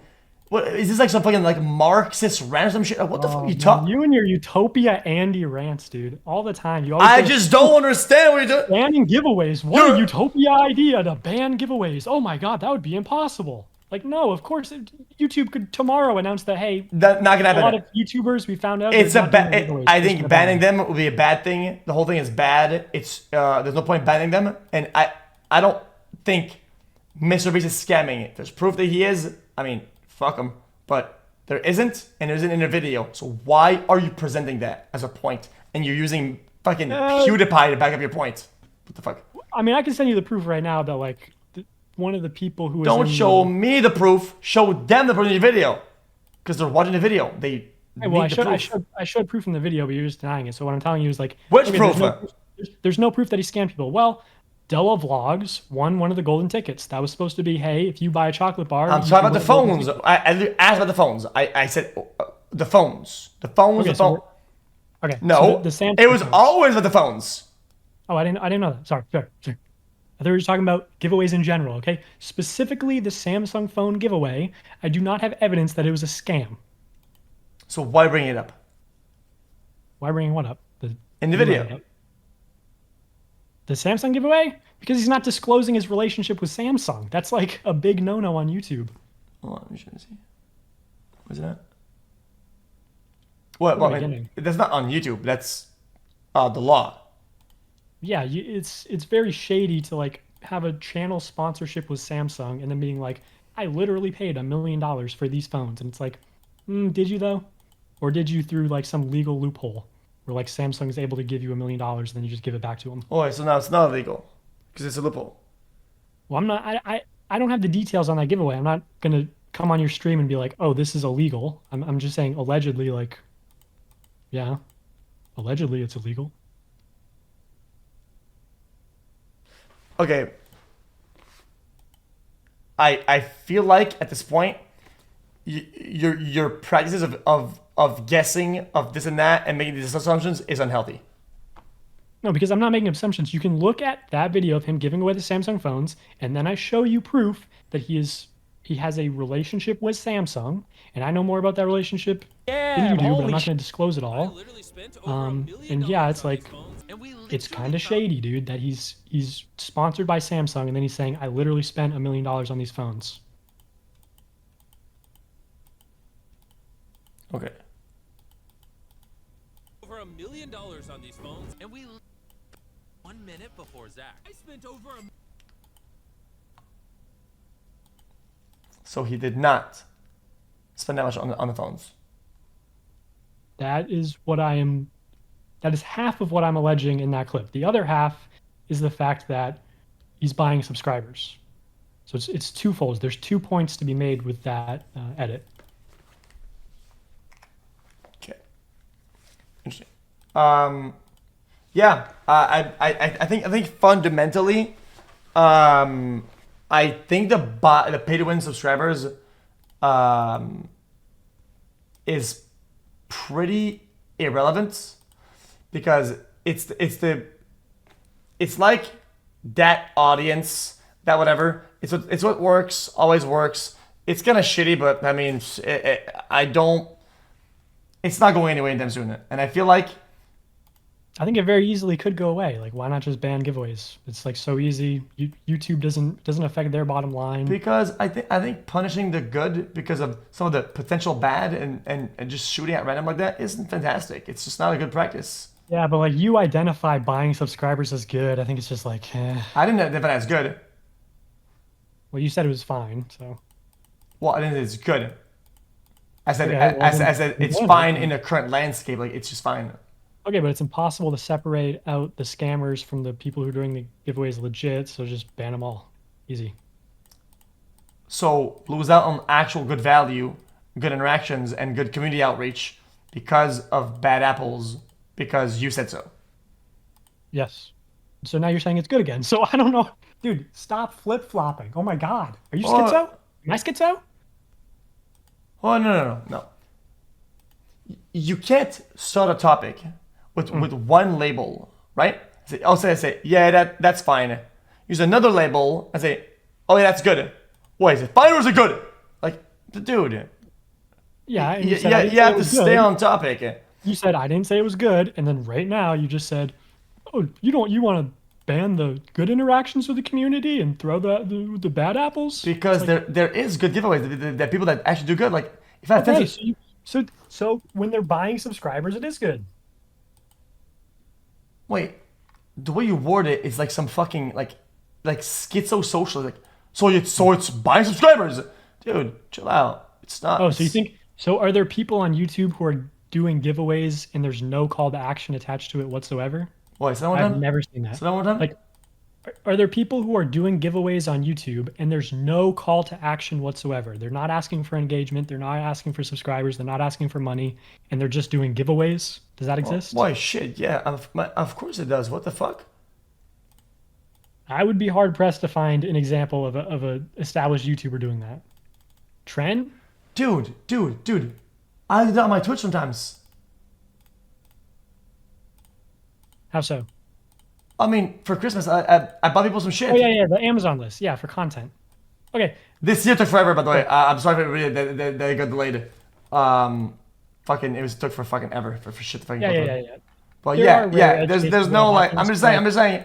If you were saying, hey, here's an iPhone, like, because they wouldn't even put it on camera at that point, because then they're still associating it with like, I'm a giving person. There's still personal benefit from it. It's just like, but that would be very incredibly rare to find anyway. If you see somebody giving away an iPhone on YouTube, it's like, yeah, but that's not the point. I think the point is that I'm not a saint for, and nobody's a saint, but I'm just saying it would suck. Somebody wants to do something cool and say, well, we've had some scammers, so you can't give anything to anybody, right? Or say anything. Fuck you. It's against our terms of service. That's just annoying. If you navigate your TOS this way, I know with TOS and on social media platforms, if you operate your shit that way, you get nothing. You'll legitimately get nothing. It's like some crazy like purist mindset. It's trash. It doesn't work. No, just in regards to banning giveaways, I think is a reasonable thing to do. I also think that labeling it as buying subs is pretty schizo. But why else do you think they're doing it if not for engagement? Why do you think? Yeah, let's take the Samsung example. Why do you think Jimmy's doing that and saying subscribe and you can win a Samsung? Is that not buying subscribers? What is that? Okay, so by default, then advertising your videos anywhere else is buy the view. You're buying views. Oh yeah, you are. That's called advertising. That's fine. Huh? It's called advertising. If I promote my video on YouTube using the ads or whatever the fuck, and I promote it, right? I'm promoting my video. You're literally buying views. You're paying to view, and after that, you're paying for subscribers. That's the way of the world. Do you know how YouTube's business model works? Well, they put out a video, they advertise, the advertisers pay money, they make money. Yeah, YouTube's product is attention, views, and they sell those views to advertisers. Yeah. Advertisers are literally buying views through the medium of these YouTube channels. I mean, yes, if you're paying to advertise, yes, you are buying views. Okay, so how is the basis of marketing? Are we going against the business? So now what we're saying is that we're battling the concept of marketing now. We're against that right now. No. Buying views and buying subscribers, they're different things. It's like saying, oh, you don't like buying heroin? Well, what about buying basketballs? Like, you're just talking about a commodity being exchanged. I don't find the correlation. What just happened? You're saying, oh, because I'm telling you that buying subscribers through giveaways, which can most often be scams, is bad. You're drawing the conclusion, oh, well, buying views through advertising is also bad then. And I'm saying, well, no, because no one's getting scammed in that case. It's a false comparison to make. So what?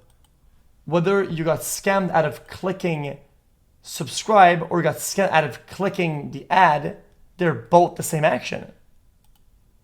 Well, if it's a scam ad, like a scam mobile game. Well, it's not a scam. It's not a scam. If something's a scam, it's a scam. If it's not a scam, it's not a scam. Yeah, I agree. So what you're saying is essentially ban all subscribe giveaway things, and MrBeast is evil for doing it because some people are scammers. Okay, I will walk you through all of the reasons why saying subscribe for a phone should be banned. Number one is that there is no way on YouTube to DM subscribers. So already you are making a false claim when you're saying subscribe. So don't link. Okay, then fuck all the I know what you're doing. Then why are you putting that on MrBeast then? Okay, the second reason is that most giveaways on YouTube are actual scams. I will make that claim. When it comes to these kids channels, Brent Rivera, Matthew Beam, like so you're using a world problem to make MrBeast look bad, pretty much is what you're doing. Some sort of loophole. No.